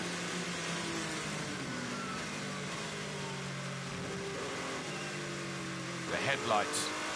How distracting are these bright headlights? I mean, they don't go dipped like you would on the public highway, of course. But Peter, how distracting are the bright lights in your mirror? I think that one of the hardest things is you can't tell how close the car is. So, you know, you look back and you think, oh, it's miles back, and then all of a sudden it's on top of you. So it's something you get used to, and you know, when you've got pro drivers in both sets of cars, it's not a problem. But it's when you know, there are some more amateur drivers out there, and sometimes the amateur drivers do something a bit, you know, sometimes it's a bit unexpected, let's say. So that's when the incidents happen. Perfect example there a moment ago of the Keating Motorsports Riley, one of the LMP2 cars, staying ahead of the Toyota as they were going towards Mulsanne. So Karun Chandok, yep, yeah. He's going around fairly slowly there, and yeah, we're just on the Mulsanne straight there, aren't we? We're heading towards it, isn't it? That's a long way to go, isn't it? Tete Rouge onto Mulsanne, yeah. So he's got a long lap. Hopefully at that speed, it's going to take a while, but hopefully he can actually make it back. Keep in touch with us through Facebook or Instagram at 24 du Mans, on Twitter, 24 Hours of Le Mans, all the digital platforms. Keep in touch with the action if you're unable to be near a TV screen or the app throughout this weekend. It's only Wednesday evening. We've got to do it all again tomorrow with free practice and another qualifying session. And then lots of action, not on the racetrack, but around and about on Friday with the drivers' parade. Then we've got the warm-up first thing on Saturday morning, and then it is the race start at 3 p.m. local time here in France. That's 1300 hours GMT. Wherever you are watching around the globe, 1300 hours GMT is when this race gets underway on Saturday for 24 hours, and then we will see who is going to be the victor of the 85th running of the 24 hours. We've got a driver change in car number 95, Richie Stanaway in, so that's a pole position car. Stanaway, obviously a very fast driver. I wonder whether they'll give him some new tyres or whether he'll just continue on the older ones. Paul Dall'Alana in the background, just putting his earplugs in as well. That is the sister car, the number 98 Aston Martin, that should be coming in soon with Matthias Lauda. I was just going to ask Peter, this car's obviously driver change, but they're just sat there without any wheels and tyres on it. Are they? They're going to bring them out the heater, so I suspect he's getting a new set of rubber going on that car.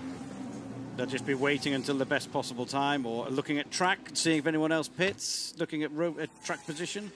Doesn't matter for them. I think maybe just the tyres aren't quite ready, and there's a way to get them. I don't know.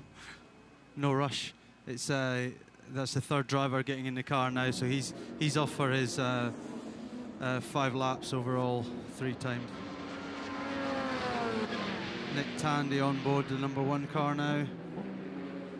That car down in 5th position, so the last of the, let's say, factory cars. Still 52 minutes to go, so we'll see a jump in times towards the end of the session, I think.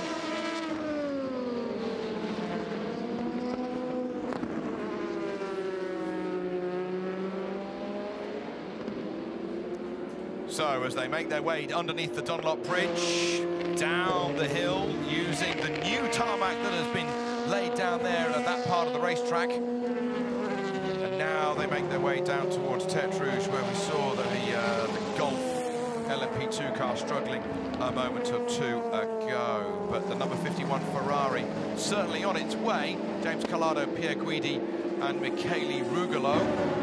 This is the aforementioned number 98 Aston Martin. That's leading AM at the moment. Matthias Lauda getting out. Paul Dall'Alana about to get in. The Canadian being strapped in by the looks of things. The Austrian having just got out. The Austrian who lives in Ibiza, that is. Matthias Lauda. They are leading their class to the tune of about... let me have a look. 0.6 or so of a second. 0.55 of a second or so as a Chinese lantern disappears above our heads and over the crowd here. It's interesting that during this qualifying session so far, we've had no track warnings, track limits warnings. Tete Rouge was earlier on the place where everybody was running wide, coming out through there, trying to carry as much speed as they could, as Alan was talking about earlier, just trying to keep it up a gear and keep it running nice and smooth out onto the Mulsanne. But none of that during this qualifying session, so I don't know if it had a blind eye turned or if the drivers have learnt their lesson. Well, it's dark, and it's difficult for them to actually be able to be so specific on it. I think could be one of the factors in it. Certainly, you know, you do explore the limits a little bit more aggressively at the beginning, so you know what your car can do, but also what you can do in terms of the officials pulling you up on it. The second thing is when you're actually in a long race run, then you use that extra runoff area as sort of, well, it's a little bit of a safety item, if you like, and it's only in a qualifying lap where I could think that it could be another factor again later on. And this time of night, as the tarmac temperature's coming down, what's the car typically doing? Is the balance starting to change? Is it shifting to understeer? Is it? It depends on your car balance. As you see another new set or different set of tyres, it's coming out onto the Toyota. So this is very possibly, if it's not just a mileage related issue in terms of with that car, it's very possibly them looking to switch on to what you would normally use at night. It's quite early because normally it's about midnight, because the track still holds a heck of a lot of temperature from the sun beating down on it all day, and usually midnight is your sort of crossover point to think about going towards what you call the night tyre. So in terms of Toyota language, it would be the medium cold, because they've got a medium cold, they've got a medium and a medium hot. Okay, so their compounds change depending on track temperature as well as... Purely track temperature. It's only track temperature. That's the only thing the tyre is interested in. It doesn't care about air, doesn't care about whether it's day or night. It's interested in how the compound reacts with the surface of the road, which is a track temperature related item. So you've got crossover points, and that's the thing that you do in testing. Work out exactly your crossover point between going from one compound to the other, and at what temperature that is, and then you also understand the load that's into the tyre and how much energy is going into the tyre, and then that will give you another sort of feel whether it's a high energy circuit or a low energy circuit. Here it's actually quite a low energy circuit, even though it's very, very fast. And is that a moving target as the circuit starts to rubber in, or is that a fairly constant thing just related to temperature? Constant. It's reasonably constant in terms of the amount of energy the tyre's receiving. It does obviously change a little bit with the amount of grip on the track, but generally it's more that. Just checking weight here, Alan? Yeah, I presume nothing more, nothing less?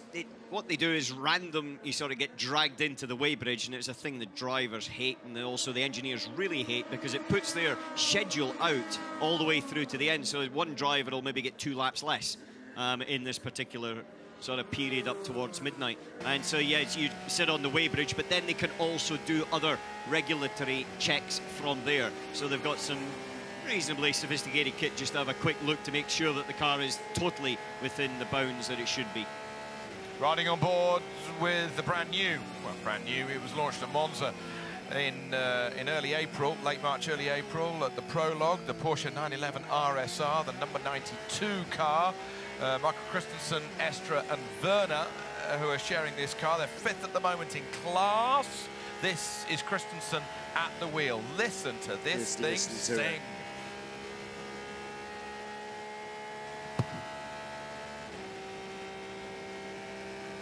That's a long top gear, isn't it? It's a long straight. The fastest point in the circuit, yep. Amazing how they've opened that out.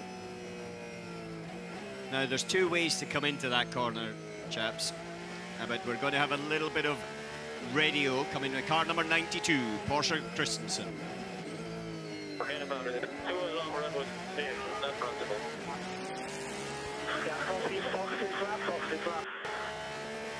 I'm glad the engineer copied, because I didn't quite copy what that actually was. It clipped a little bit. And depending on where the car is on the circuit, it's the one we're driving on. Now, there are black spots in terms of your radio coverage, so generally in the test day you can speak all the way around the circuit, even down at Mulsanne, hear perfectly. And then as soon as there's other cars, there's more people here, there's more broadcasting in terms of the TV crews as well suddenly turn up. And then once it gets to Saturday, you've got a completely different radio reception range when the race starts. And so as we see a very slow car on the left-hand side, there is Christensen came through the long right in the Porsche curves. There was somebody going extremely slow on the left. So therefore you've got to have very defined areas on the track where you speak and others where you don't. And it only speak in those in a complete emergency. Car number 34, I think it was, Alan, that was going slowly through there. It's the Tocqueville Motorsports Ligier that we saw limping onto the back straight probably a good 4 or 5 minutes ago now, as it limps its way back. That's the red lights of number 68, one of the American Ford Chip Ganassi Ford GTs, Joey Handmuller and Kanan.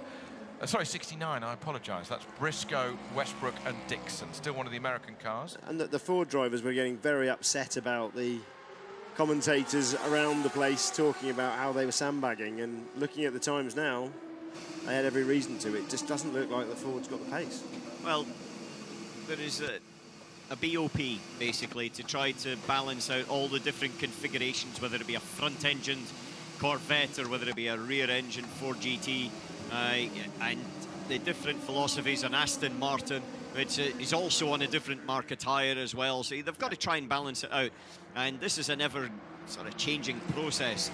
And the Ford, in comparison to Le Mans last year, where the BOP is based, has had turbo boost reduction and also weight added to it.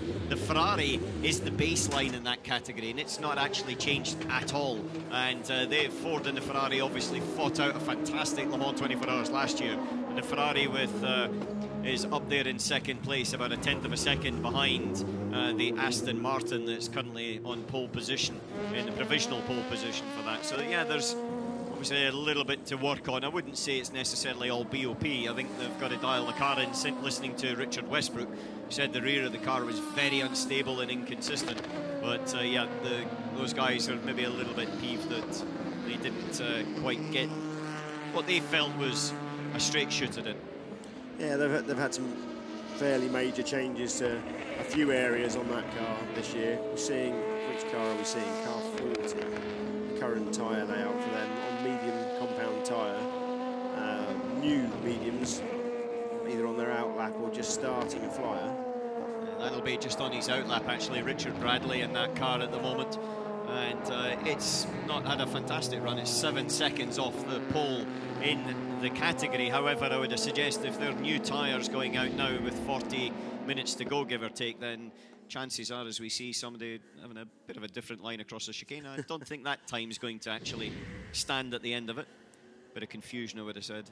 But yeah, Richard Bradley in the Oreca, in LMP2, I would suspect that he's maybe going out to have a little bit look at a faster lap.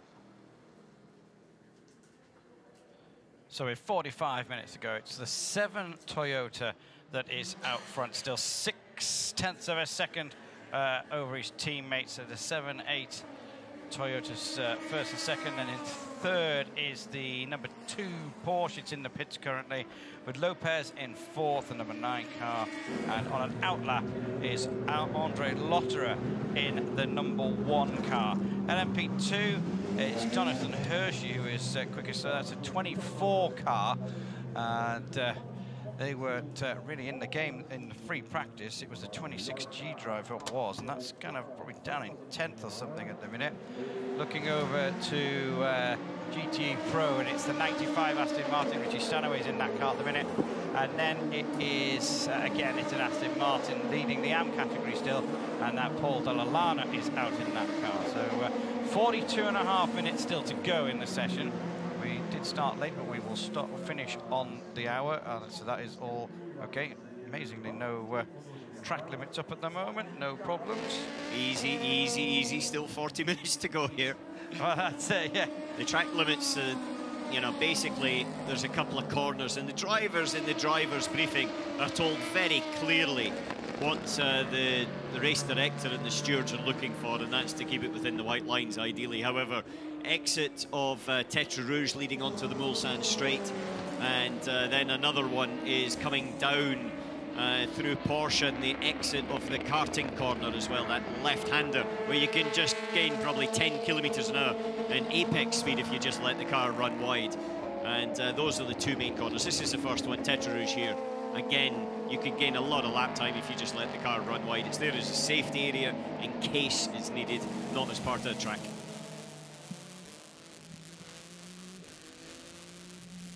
Yeah, car balance is getting better. These are definitely the right tyres to be on. There was a little bit too much overs there, in general. So that's Anthony Davis in there, Alan. Yeah, nice. Right tyre, so it was clearly on the switchover point. the oversteer.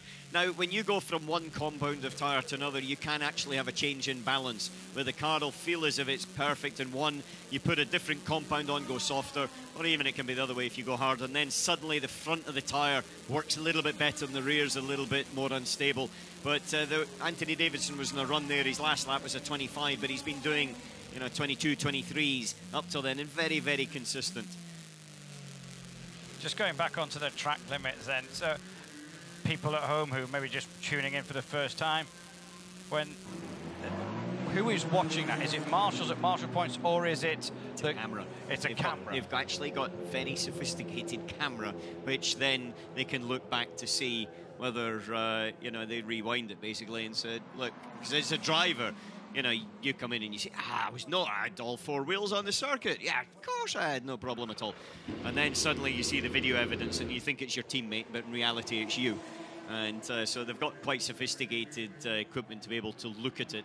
And ultimately, I suppose, there's a little bit of sort of being the policeman saying, look, boys, you know, just be careful. Because come the race, then if you have a couple of those 3 strikes and you're out sort of deal, 5 minutes sitting in the pits isn't exactly a lot of fun, and it's certainly not good for your chances of winning a race. The 23 car, that's the Barthez car. It's been pushed back into the garage. And Barthez actually currently on board at the moment, or if there has been a driver change, because he hasn't gone out the pits, it hasn't registered, but that's now looking like it needs quite a bit of work. Left front corner damage by the looks of it. They're trying to feel, it looks like another binding brake situation. We saw this earlier on in the first session on the right front of one of the Oricas. No, that was a Ligier as well. That was the United Autosport car early on in the first session. Well, left front, that's the corner that actually takes all the load because it's a right-handed circuit. So when you come into Porsche, or the long right in Porsche, it's all into that left front. If you turn up into the first corner here, which we're looking at now, it's a long right-hander as the 36 Alpine runs into there. And that puts a lot of load onto it. So effectively, that front left as a tyre, but also in terms of the upright and the brake and the caliper and everything else, takes most of the load. So it doesn't surprise me that left front is the issue, if there is an issue there. But if it's on one Markov car, then if I was running that Markov car and I didn't have a problem, I would be starting to investigate why and how can we prepare for it.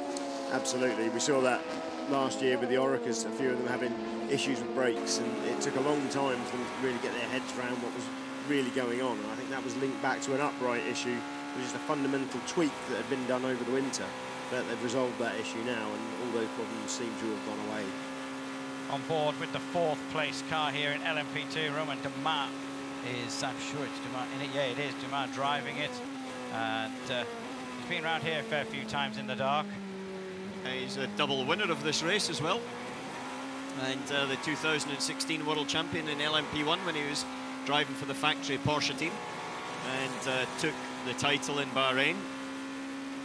What's he looking down at, do you think, there? I mean, I know you haven't been in one of those cars, but he's having a good look at something. Yeah, well, that's his data display, basically. He's not sort of looking at anything apart from the normal of your tyre pressures, your speed, your delta time, relative to the best time of the car, so therefore you know whether you're faster or slower, where you're gaining, and it's just the basic information a driver needs. Okay, the 7 Toyota still out front, but on outlaps is Hartley and Kunamoto. And there's the 8 car that Anthony Davidson said this was definitely the right type of tyre to go on. They've changed, so I presume that they're staying on that particular tyre. Just changed the set.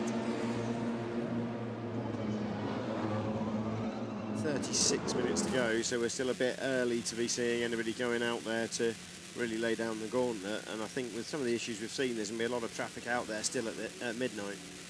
Yeah, but you can, at half past the hour is roughly where you could look at it, because what you try to do is to time your time on the circuit when others would be coming in. So if people would be normally thinking, right, I'll come into the pits at half past the hour and I'll go back out at 1:45 to get a clear run, then if you do the opposite to that, you can quite often just get a little bit of a sweet spot. You know, look here, this is, you know, for the Aston Martin, this car coming into the Ford chicane. now you look up the straight and you can't see anything all the way up the start and finish straight, and that's from a driver's perspective. You just smile, because now you know you've got all the way to the first chicane before you've got any chance of traffic. Richie Stanaway coming across, our current pole-sitting GTE Pro Aston Martin, not improving the time, but Richie just getting on and putting in some long runs. I think the closest battle, the LMP1s is the one that's got the biggest gap between first and second. Everything else is very, very close. And 24, 25 car P2, it's just a tenth of a second. So if you were to take that over 13 kilometres and to work out the average speed of, what, 150, I'm sure somebody at home is going to be able to do this in a split second. It would take us 24 hours. But what is the distance between first and second in LMP2 at the moment, being a tenth of a, well, less, yeah, just over a tenth of a second? Not a lot. Probably about, what, width of your finger or something? Something like that, isn't it? It's not a lot anyway. And you think all the gear changes, all the traffic, braking points, acceleration points, and you're down to a tenth. It is quite staggering. To be honest with you, the difference between that can be very easily good upshifts in terms of the way that the upshift system is working around here. That can be well over a tenth of a second. So somebody's got their electronics guy has done their job, and he can make the difference between pole or second. All 5 of our factory teams are out. All 5 cars from our factory teams are out. Lopez just on the pit wall, doing a little bit of a debrief. They're currently sat in 4th. The 36 car is in. That car is 4th. That's the Dumas car. We've just been seeing him out on the circuit. It's a new set of Dunlops going on that car. Set. Still got stickers on them. So Roman's basically done a bit of a sighter to make sure that his eyes are tuned into the dark, and now I would say that they're going to have a bit of a go for it.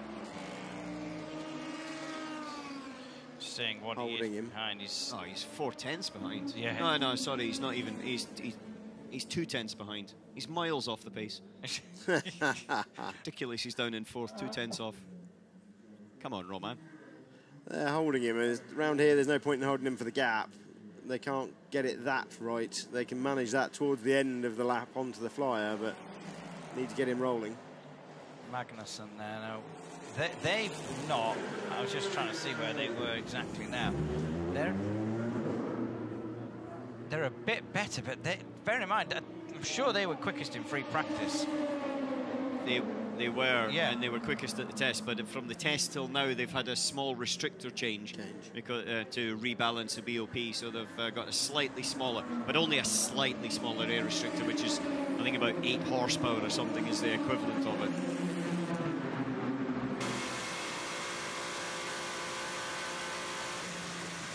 Conway on board the number 7 Toyota as he comes up towards karting. All the Porsche curves. There's a yellow flag at Tetra Rouge a little bit further around the circuit. There it is. The 49 car has lost it, and that's he's lost it early on in the corner, and that's used the runoff area. Replays. He touched the grass. Yeah, he touched the grass on the way in and the outside. Lost the rear. I've actually done that myself. And you just try to throw the front of the car in, and you've got to be right up against it. Oh, and now he's going to have to do a reverse. Now you should have looked at me. That'd have been a good little half donut.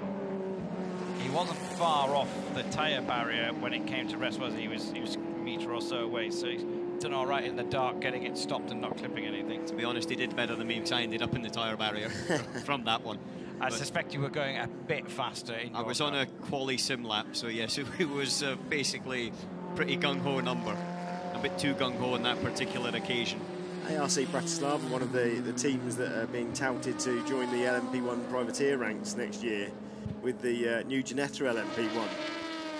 Miro Konopka and his crew, they've been here 4 or 5 times over the past 10 years.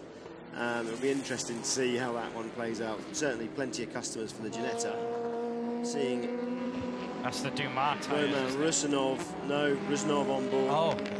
So that car, I wouldn't think would be going for a time. Yeah, don't know. I tell you, Rusanov, he's called an amateur, but he's not much of an amateur. He's won a few things in his past. And, he has. So, you know, you never know as they're now pushing that car back. Problem is that now he doesn't want to be riding the clutch because he's basically gone back and forward, so therefore if he rides the clutch too much he could quite easily burn the clutch at this stage. He's got to be quite careful how he gets off the grass and gets going, which he's thankfully managed to do.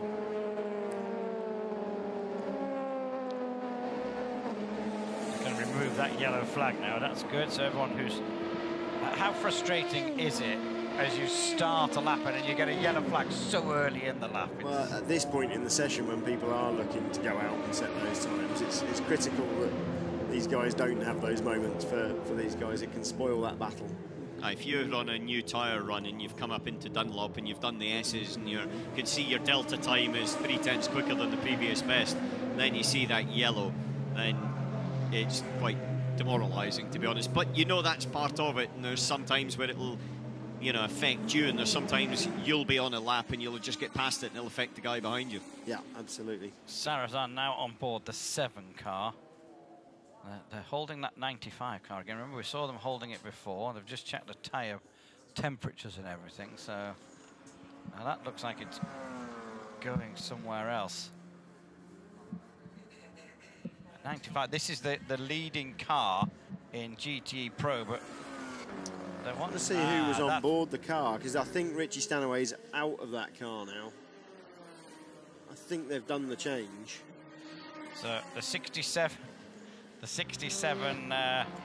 Ford GT, Andy Prio aboard it.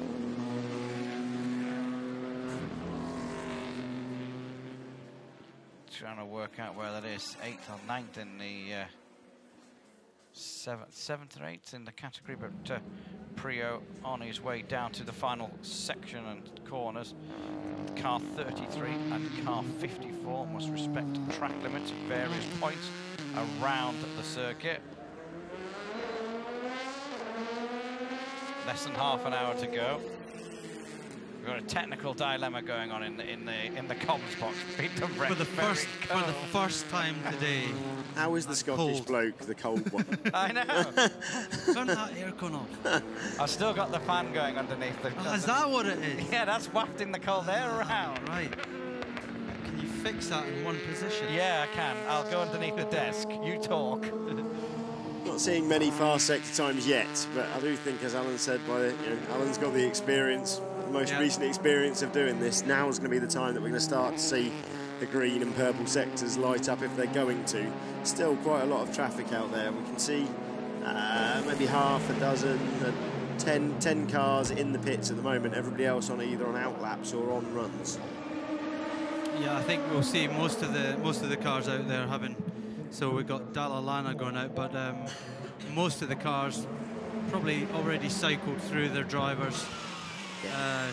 Dalalana's time is safe, I think, or the time set by Pedro Lamy is pretty safe for the pole for GTEM for tonight at least.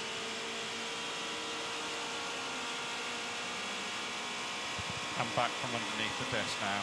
So finally we're seeing the 63 car. For a long time they were the slowest GT Pro car, the Garcia Chevy, and they've popped up into the times now, still near the back, but they were a long way back from there before. So they're having issues with that 63 car. Yeah, but Ollie Gavin not that far ahead. You know, there's 2/10 in it, so you know we talk. It's 8 horsepower that they've lost with this restrictor change. Yeah. So they've gone from front of the pack to quite a long way down. You wouldn't even call it the mid pack with an 8 horsepower restrictor change. Yes, and of course the Fords. We know how dominant they were last year, and now they're just lined up near the back of the GT Pro. So it's funny, the difference a year makes, a bit of a BOP change, and all of a sudden the Aston and the Ferrari are the cars to have. Right. Yeah, the thing that's always interesting there is the fact that the Ferrari is the baseline, so the Ferrari will never change for this generation of regulations. So if you've got a Ferrari, that's your restrictor, that's your weight, that's your ride height, which are the things that typically they're playing with the BOP.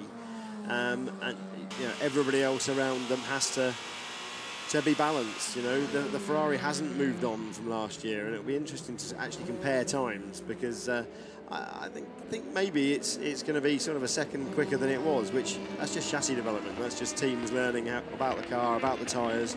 And remember, we've got a tyre war in GTE Pro as well. We've got Dunlop and Michelin pushing very hard. That's right. And at the moment, we're seeing probably a longer run at the moment, but you know, it's all out pace in qualifying, of course. When you get to the race situation, you're going to do a full stint in a GT Pro car. That's about an hour, and we're going to see it in very hot temperatures as well. And then we get to see the who's faster, Dunlop or Michelin. Now, Lotterer hasn't been on the circuit very long, and that car's back in the garage, the one Porsche, and with the rear off it. Any ideas, guys? Not really. No one seems all that concerned, though. They're all working away, but no one's, you know, there's no big rushing going around. So, it may be that they're changing a gear ratio. There's all sorts of things. It is a qualifying session, but there is still plenty of things in a program to work through. And if they're not going to go for a lap time, or if they are going to go for a lap time, they might say, do you know what, actually, I want a shorter 7th gear. You know, stick it in, go, and see what it does. So let's see. You know, I suspect, give it 10 minutes, we'll see some green and purples coming up, and hopefully a fight between Toyota and Porsche. I think it's going to be an Oreca on pole in LMP2, but Aston Martin and Ferrari in the GTE class. I did see another bit of bodywork arriving on the rear of that Porsche, or the same bit of bodywork was coming back very quickly. So maybe it was something quite simple, and there was another bit of bodywork getting ready, and maybe we saw them Toyota changing a nose in free practice. Maybe they're just changing something on that, but we'll see when he's on his way back out. Currently sat 5th at the moment. Jean-Eric Verne in the LMP category. Currently quickest, the 24 car. Yeah, look at that. Ex-F1 driver, ex-F1 driver, ex-Audi factory driver, ex-Porsche factory driver, and then our first normal LMP2 driver in the LMP2 ranks. It's pretty impressive, to say the least. It is a bit of a who's who, isn't it? And with the speed increase, it really has kind of taken it another level, hasn't it? I mean, a lot of these drivers were around last year and the year before, but do you feel with the speed increases there's been more opportunities for better quality drivers to get into LMP2? I think there's more cars now, so there's more seats available. It's become the class of fashion, let's say, with the rules being set a bit more with the Gibson engine and the various chassis, the 4 chassis that are available. So, yeah, there's a lot of cars out there now, and we've seen the numbers in P1 drop and the numbers in P2 rise. And next year, well, more of the same might continue. You know, it's not looking all that strong for the factory P1 side of things next year. Let's see what happens, but yeah, it might turn out to be, you know, much stronger year for P2 again, and of course there's always the big fight in GT Pro as well and GTM. So the whole dynamic of the championship of the race is changing. Just looking at the Porsche, we're looking at 43 car being pushed back in the garage, but the number 1 Porsche was in there. Bodywork was back on it. It's a priceless piece of machinery, and they were putting sticky tape on it with massive scissors. I mean, you still need a bit of tape and a bit of cable tie, even on a race car that's kind of not got a price limit on it. Yeah, gaffer tape will never go out of fashion. You're always going to need it. Yeah, it's as you said, it's a number 9 car now. This is see if there's a driver change there. Another 2 car going back in. So Brendan Hartley will get out of that car. He's obviously done his session. Yeah, the number 9 you were just talking about, Kunimoto, young Toyota driver, obviously coming through the ranks in Japan, being promoted up to the P1. So fairly new at Le Mans. Brendan Hartley there. But got straight out, and he's wired up to obviously talk to his engineers, hasn't he, about changes or to tell Timo once he plugs in what's going on. Yeah, Kunimoto missing the Japanese GT race this weekend to be here. Other drivers having missed out on being here, being forced to go back to Japan to cover him. So Toyota obviously rank him very, very highly to put him here into the LMP1 car. The 29 car, the team manager needs to go to the stewards immediately. That's the Jan Lammers car, Racing Team Netherlands, and the team manager probably won't be far off being Jan Lammers, team owner, team manager kind of thing, driver. Quite likely, quite likely. So no more information on 29. that. Well, there he is, coasting around slowly, yeah. So issues for that car again. We saw the earlier session it having issues as well. Not a good place to be slow though on the way up the hill. That does look a little bit down on the left rear, doesn't it? Would seem extremely strange to have driven past the pits with an issue. Well, yeah, has it just driven out the pits and realised it's got an issue? A wheel hanging off, or it's a long way around the track at that speed. We saw Karun Chandok earlier on coasting around slowly as well. So I guess he's got speed again now, hasn't he? Oh, he's got a bit speed. Got a little bit more anyway. Ooh, 2 wheels on the grass there. The number 25, Orica. Petrov at the wheel of that one. Second in class. Using a little bit too much road on the right. He's talking his fastest sectors. So he's... Could be pole. There's the first car we're seeing that's pretty high up, setting new sectors. Yes. Does it? And goes pole. 3 minutes 30.5. So it has begun. Here we go. Just under 20 minutes to go. A yellow at zone 2. Now, had that Lammers car got beyond there, because he was early in the lap, wasn't he? Or is he the yellow? That's what I mean, yeah, is he causing that yellow? I'm trying to see who's actually in that car. I can't even find 29. Jan Lammers is actually in the car currently as well, so... So he's got to go to the clerk of the course while he's driving the car. He's in for a bit of a telling off, isn't he? He's going to get a telling off because of the team, as well as himself being the driver.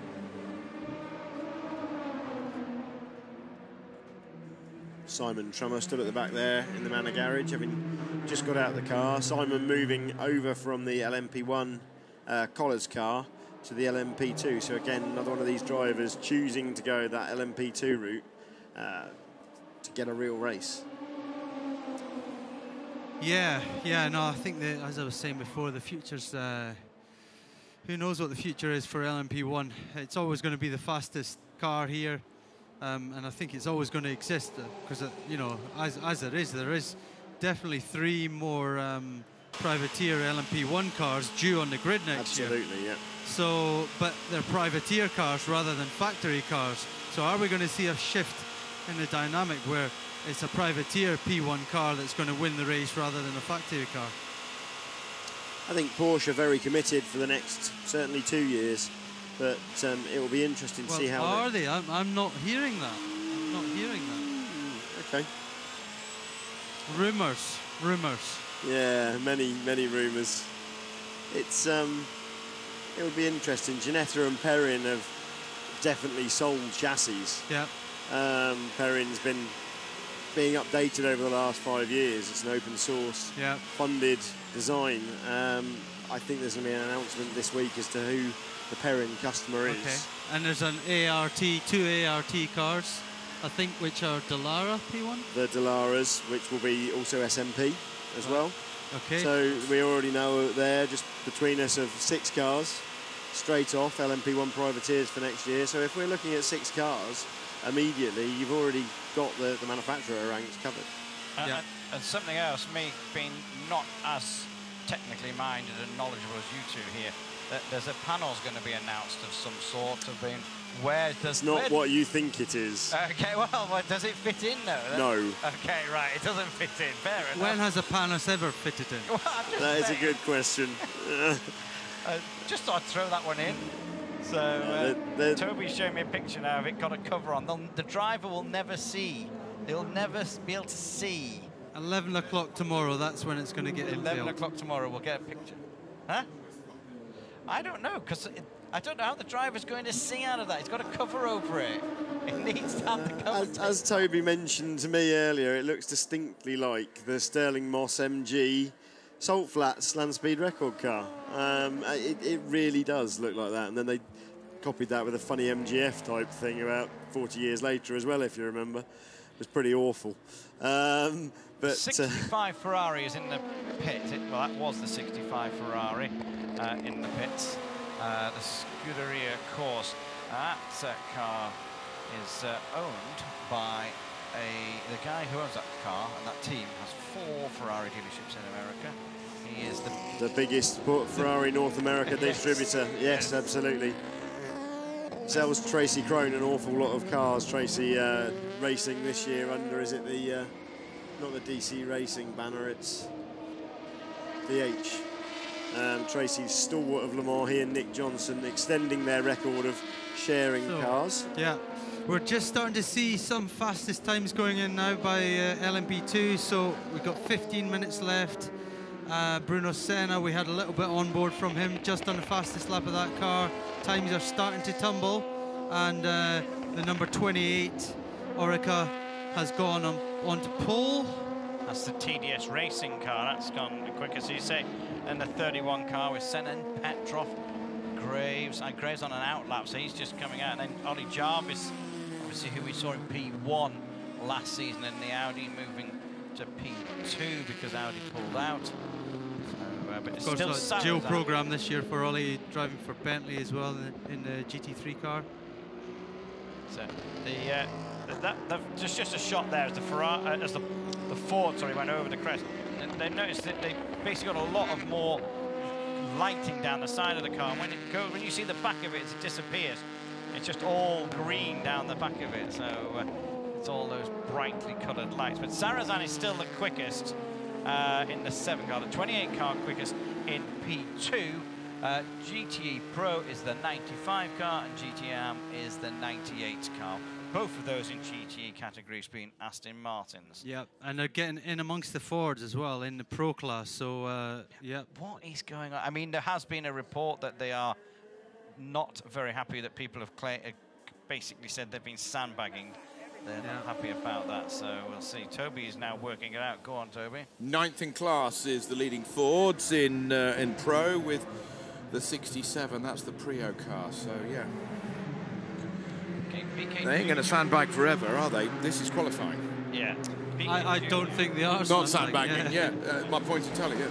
So what happens there then? What happens? Because they won last time. They've been BOP'd, let's say that. Yeah. I mean, who knows what's happening? You know, last year they let it go. They opened it up. They attacked in qualifying. They put in some stunning laps onto pole by miles. You know, it was Ford. It could be that they are still sandbagging in the hope that they get a BOP break. We do have another session tomorrow night. We have another qualifying. We'll know a bit more by then, but yeah, I would imagine Ford do want a bit of a break back to actually stand a chance in the race.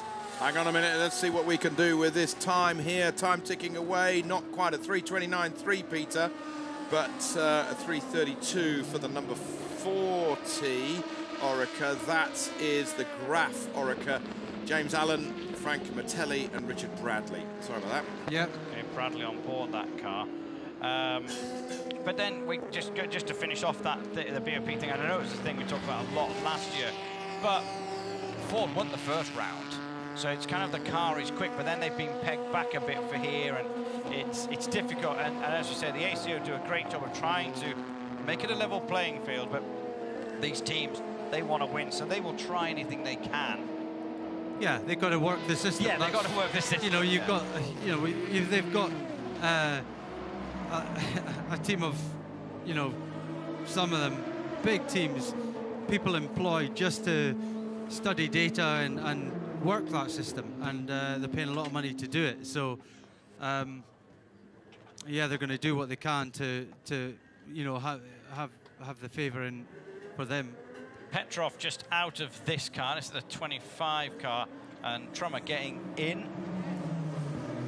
Simon Trumner, former GP2 guy, new now into this LMP2 class, and he's currently third in class. This is one of the Manor cars. Still, it's Vaxivier on the pole position in LMP2. That's in the number 28 TDS Racing Orica. Then we've got Bruno Senna with the number 31. That is the one of the Rebellions. And as you say, Julian, it is Vitaly Petrov, third in class at the moment as the Ferris wheel continues to spin, as Simon Trumner is getting ready to exit the pits. Time ticking away before midnight here in France, as we've got a quick split coming up from Anthony Davidson, who is currently second on the grid at the moment in his Toyota, only 0.6 of a second back of the pole position time of his teammate's car. We're riding on board with one of the Fords at the moment, coming into the Porsche curves. And as that Ford makes its way through, we're going to keep an eye on our timing and data screens up here in the commentary position and see what the progress is of Anthony Davidson. Here comes the Fords. The 67 car is blue, so you can make a note on our chart.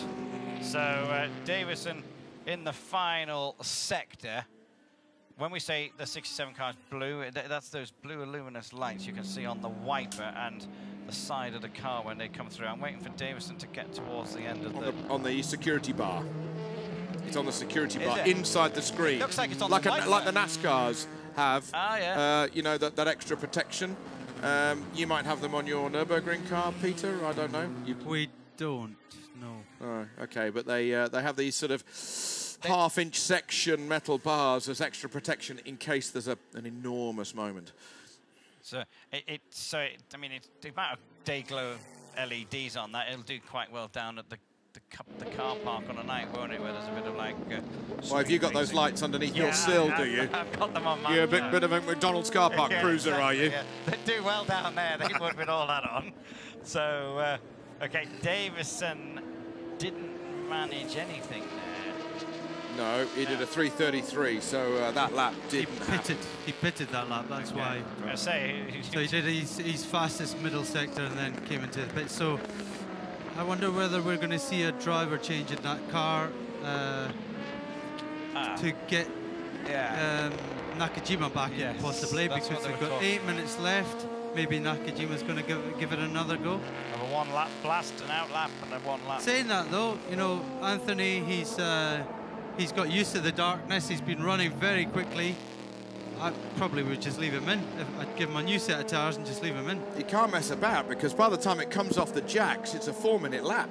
Yeah. It's a 4-minute out lap, give or take. Might have one attack lap, yeah. And we've got 8 minutes to go, as you can see on the top of your screen, as we're back on board with the number 67 Ford Chip Ganassi Ford GT. This is the Prio Tincknell and Pipo Durrani car. Into the second chicane it goes. G loading one way, then the other. And now on its way back towards the Mulsanne corner as he builds speed. 250 is 150 miles an hour. He's already coming up to that and gone past it. Over the crest and now towards the braking area, towards that Mulsanne corner. Time ticking away. 7.5 minutes remain in this first qualifying session for the 2017 24 Hours of Le Mans. That is one of the Jackie Chan DC racing cars. Ollie Jarvis sharing that car with Ho Pin Tung and Thierry Laurent. Ho Pin Tung is the reserve driver for the Jaguar Formula E team as well, ever the professional for the Chinese driver. Back with a GT Pro car. This is the Porsche 911. This will sing and wail nicely.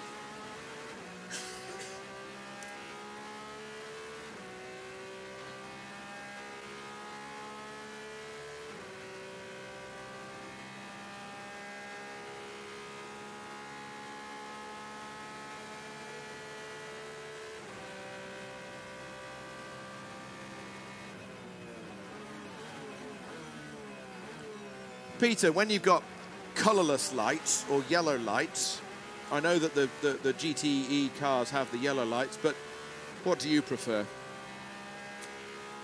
The ones that are the brightest. Generally, the P1 cars have the most advanced technology on board, don't they? So yeah, it's interesting. On board with Pile there, he's got a car. Is that a Ford ahead of him? And he's already from way back. He's flashing the lights. Come on, come on! It's a Corvette, isn't it? Yeah. Corvette. He's like, right, get out my way, get out my way. And it's a Krone. It's a Krone car, yeah. Well, we'll get it right one of these days. It's one of those brands. It's a Ferrari. We don't want to peak too soon, but just so you know, Buemi is in the 8 car. Just something I've been looking at. The Toyotas have done at least 5 laps more than the Porsches. I mean, I don't think there's anything untoward there, but they're getting a lot more mileage in there. Yeah, but you're saving the car. Remember when Sarrazin put that Peugeot on the pole position here in 2008, 2009? Pulled a suspension mounting out of the tub because he was monstering the curbs. Yes, he was going for pole position. He was already second or third, but he ruined the tub. For what? For the headlines in the local newspaper? Really? Was it really worth it? Personally, and I'm no team manager, not from my point of view. Right, Gave the boys a load of work and they're already tired before the race starts. We're about to see Pile there. We've been on board with him, flashing his lights. I just saw him cut the curb massively. He's really pushing. So let's see what he does. That last sector he missed out. He had his 2 fastest sectors and then got caught out on that last one. Bit of traffic perhaps. Let's see what he can do this time. So they're pushing on. He's on new tyres. Pile is pushing to the maximum, trying to get a time out of that Porsche. He's got 2 more laps left. The lap that he's just started and the lap that he's got coming up. Meanwhile, let's catch up with Timo Bernhard. So maybe could try to use it. Yeah, copy, mate. You've got 2 more time laps. Timo Bernhard currently thirds behind Sarrazin and Buemi with the Toyotas. Within a second though, so he's within a shout. If he's got a good clear run and he has a good lap and other people don't. That's it, it comes down to luck now, you know. Yeah. You needn't be the fastest out there. It's just if you get a bit of luck and get past those cars on the straights and rather than in the corners, then suddenly you can snatch the pole. Okay, coming down the Mulsanne corner, give him a flash, give him a flash. Coming up behind one of the GT cars. Now that is a Ford GT as they come out of Mulsanne corner. This is what 900 brake looks like. Get out of the way. Comes past them like they're standing still as he goes down towards Indianapolis. And those guys are giving it everything that he's just gone past. Oh, yeah, and if you were in a GT car, you would need new overalls. You saw how loose the Ford was on the exit there. He was absolutely lit. No more speed left through that corner. I would prefer to do a lap of Le Mans in one of these than go down a Welsh valley in the back of a tornado. All day, every day. I would not believe what would be happening to me in one of these LMP1 cars. Would not believe it. And I've been on the back of the 2-seat Ducati, and that's something else. But one of these is another world, another world. I can only dream of it. Shame there's not a bit of a rumour that there might be a 2-seat LMP2 car coming out soon to give people an opportunity to feel what the nuttiness is like of sheer amount of downforce. For us laymen, that is, Peter. That is the car, the 28 car. They're in the pits. They're currently sat on pole. Well, if we look at it, Senna, who's second in LMP2 there, he's in the pits also. So there's only like the 25 car potentially can do anything about LMP2 pole at the moment. But Matthew, they're pretty happy with his stint so far. And the number 2 car with Bernhard in. Lotterer has been kind of warned for track limits in the 1 Porsche also. Okay, Timo's lap there, 3:23.2 compared with the 3:19 that he needs to do to try and improve his position. He starts another lap. He's got 1 more lap remaining, and that's the one that he's just started. Aston Martin got out of the way by just shortcutting the chicane. No, interestingly, no blue sectors coming in for any of the top P1 cars, though. Andy Prio's just done his fastest lap. He's moved that forward up to 5th now in GT Pro. So we are seeing Ford still 2 seconds off, right enough, off the Aston of Sorensen, but gradually moving it up the order. There isn't a huge amount, if we're on it, of blue sectors across everywhere, is there? I mean, there's 1, 2, 3, 4, 5, 6 that I can see out of like 50-odd cars that we're scanning. Less than a minute left on this qualifying session. Quite a few cars in the pits. Interestingly, the 43 car just coming out on an outlap with Ricky Taylor on board. Here's your pole position car. At the moment, it's Stefan Sarrazin, lightning fast. Rally driver, Le Mans driver. Formula E. Formula E, thank you, Julian. One's Formula 1, one time. Yeah, did a Brazil race in a Minardi. Cyclist. Well, there you go. That's the complete package then, isn't it? But multi-talented, I think, is what you're saying. And to be fair, he was drafted into this 7 car, and Lopez was put back into the 9 car. He was in theory meant to be in the number 3 Toyota, but brought up and doing a handy old job that obviously the Toyota management knew he could do. Now then, the lead car in LMP2 is there. That is the Perodo, Vaxivier and Emmanuel Collard car. That's on that pole position to the tune of half a second or so as the flag comes down. So some people still on a live lap, but nobody doing a PB, nobody doing a particularly electrifying kind of sector around the 3 sectors that we've got here of the 8.5 miles, 13 plus kilometers of Le Mans. That's the car which sits currently on pole in the Pro category, and with everyone around that car already in the pits, that looks going to be comfy overnight in pole in Pro. Set early in the session, of course. Was it Nicky Team? I think it was Nicky Team that set the time in this car. Current world champion, of course. One of the current world champions with Sorensen. Aston Martin have got to be happy with their day. They're quickest in both GTE categories. I actually think they'll be more happier with the work that Daniel Serra has done and Dunlop have done to get them back competitive compared with the doldrums that they were in when they had the other tyres with Michelin. So they're the Toyota boys. They're happy. They're on pole position at the moment with a 1-2. Stefan Sarrazin in the number 7 car and Buemi currently in the number 8 car. So number 7 with Conway, Kobayashi, Sarrazin on pole here at Le Mans. We've got another 2 hours tomorrow night. 4 hours. 2 sessions at 2 hours. 2 sessions at 2 hours, sorry, 4 in total. There's your leading LMP2 guys, the number 28 TDS Racing, Perodo, Vaxivier and Emmanuel Collard. And there's a bit of emotion there for Mathieu, and quite rightly too, as there, as Julian says, is the leading car in GTE Pro. That's on pole, number 95, Marcus Sorensen, together with Nicky Thiem and Kiwi Richie Stanaway. That looks like the number 98 coming down the pits. So Aston, pole position, both classes that they're entered in, with GTE Pro, GTE AM, Matthias Lauda, Paul Dalla Lana, and also Pedro Lamy at the wheel of that car. Successful day for Banbury, for ProDrive, for Aston Martin.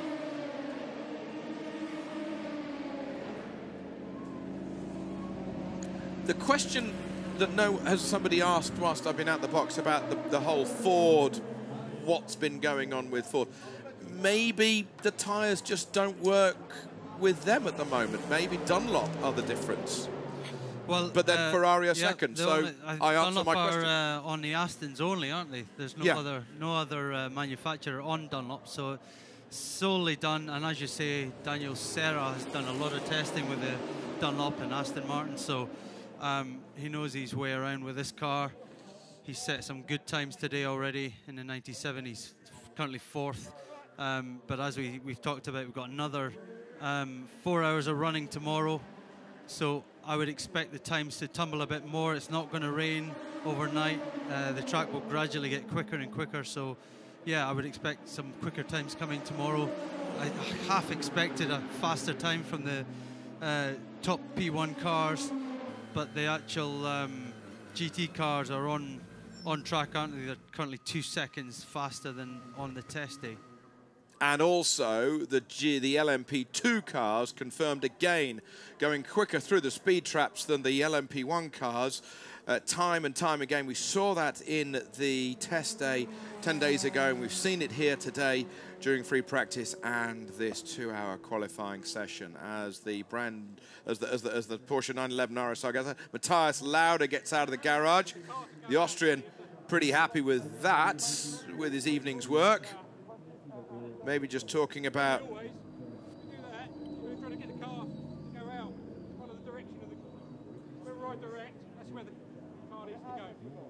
okay, so some miscommunication, I think, with the guy on the left who's maybe leading the car out of the garage on the dollies or something with Matthias Lauda, but they've cleared that up. It's all about every single detail. There is, though, the current pole position car for this year's Le Mans 24 Hours. That is the number 7 Toyota. Conway, Kobayashi, Sarrazin.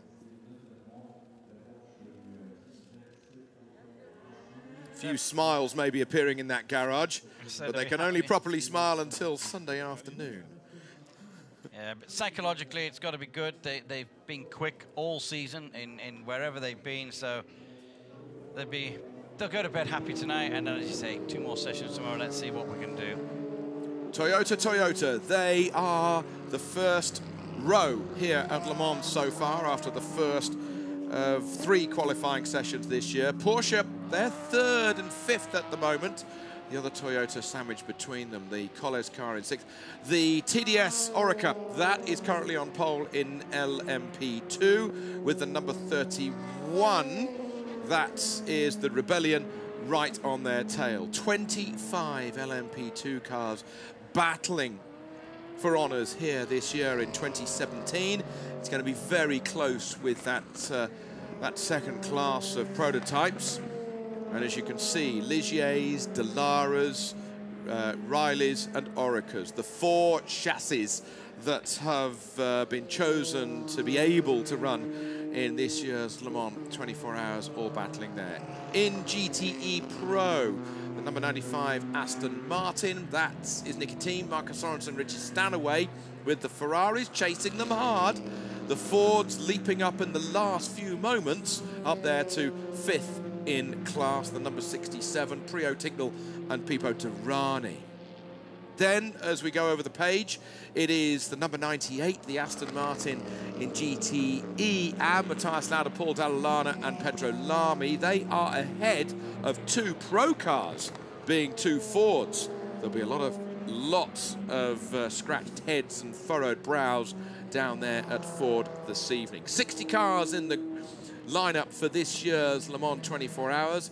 And at the rear of the field, it is the number 55, Duncan Cameron, Aaron Scott and Marco Giocchi with the Spirit of Race Ferrari 488 GTE. Senna, Bird, Collado and the Dutch Jumbo LMP2 all started this session as the sunshine had just dipped below the grandstands. There was a bit of a delay at the beginning of the session as some barriers were being repaired. There was time for fun in the pits, but then it was a bit of a log jam as people found their way out onto the Le Mans circuit to try and get a clear lap quickly whilst there's a bit of twilight still there. There were some problems for some people, but whilst others got their foot down and got on with it. Couple of moments for a few people. Fire for one of the LMP2 cars, but no serious damage here this evening. But it was Toyota that managed to be quickest of all of them with the number 7 car of Conway Kobayashi and Stefan Sarrazin. For those of you who've been with us here, wherever you are, in fact, around the world, it's just gone midnight here at the Le Mans 24-hour circuit. But wherever you are around the world, maybe you're in America, maybe you're just late afternoon in California, for example, watching on the 24 Hours of Le Mans app. We will be back with the action tomorrow. It is going to be 1900, that's 1700 hours GMT. 1700 hours GMT that will be back on air with the next qualifying session as these guys go to scrutineering and get double-checked. That was fun, gentlemen. I enjoyed it. Yes, yes. I think we've got some more action tomorrow, obviously, and I would expect the times to tumble a bit more. I think what they do this evening is get all the drivers through. So, as you said, there was no big dramas. Everyone got through their laps, and then it was a case for tomorrow that I think we'll see the qualifying driver pushing harder. Julian, enjoyed it? Yeah, I did. I mean, I got to go out and watch with Alan a little bit, which hopefully we might be able to do again tomorrow. So just have a look around. Toyotas do look strong. A huge battle, as we know, in LMP2. And I think ProDrive and Aston Martin will be very happy tonight. But as you say, it's not a runaway from Toyota. Leading 3 cars at the moment at the top of this grid. 2 Toyotas, 1 Porsche, covered by less than 1 second in 3 minutes and 19 seconds around this circuit. So it's not a runaway of Toyota as we may have seen in the test session 10 days ago. Do join us tomorrow here on the 24 Hours of Le Mans app or on whatever station you're watching around the world. In the meantime, from Julian, Peter, Alan, Giles and myself, Toby, it's bonsoir.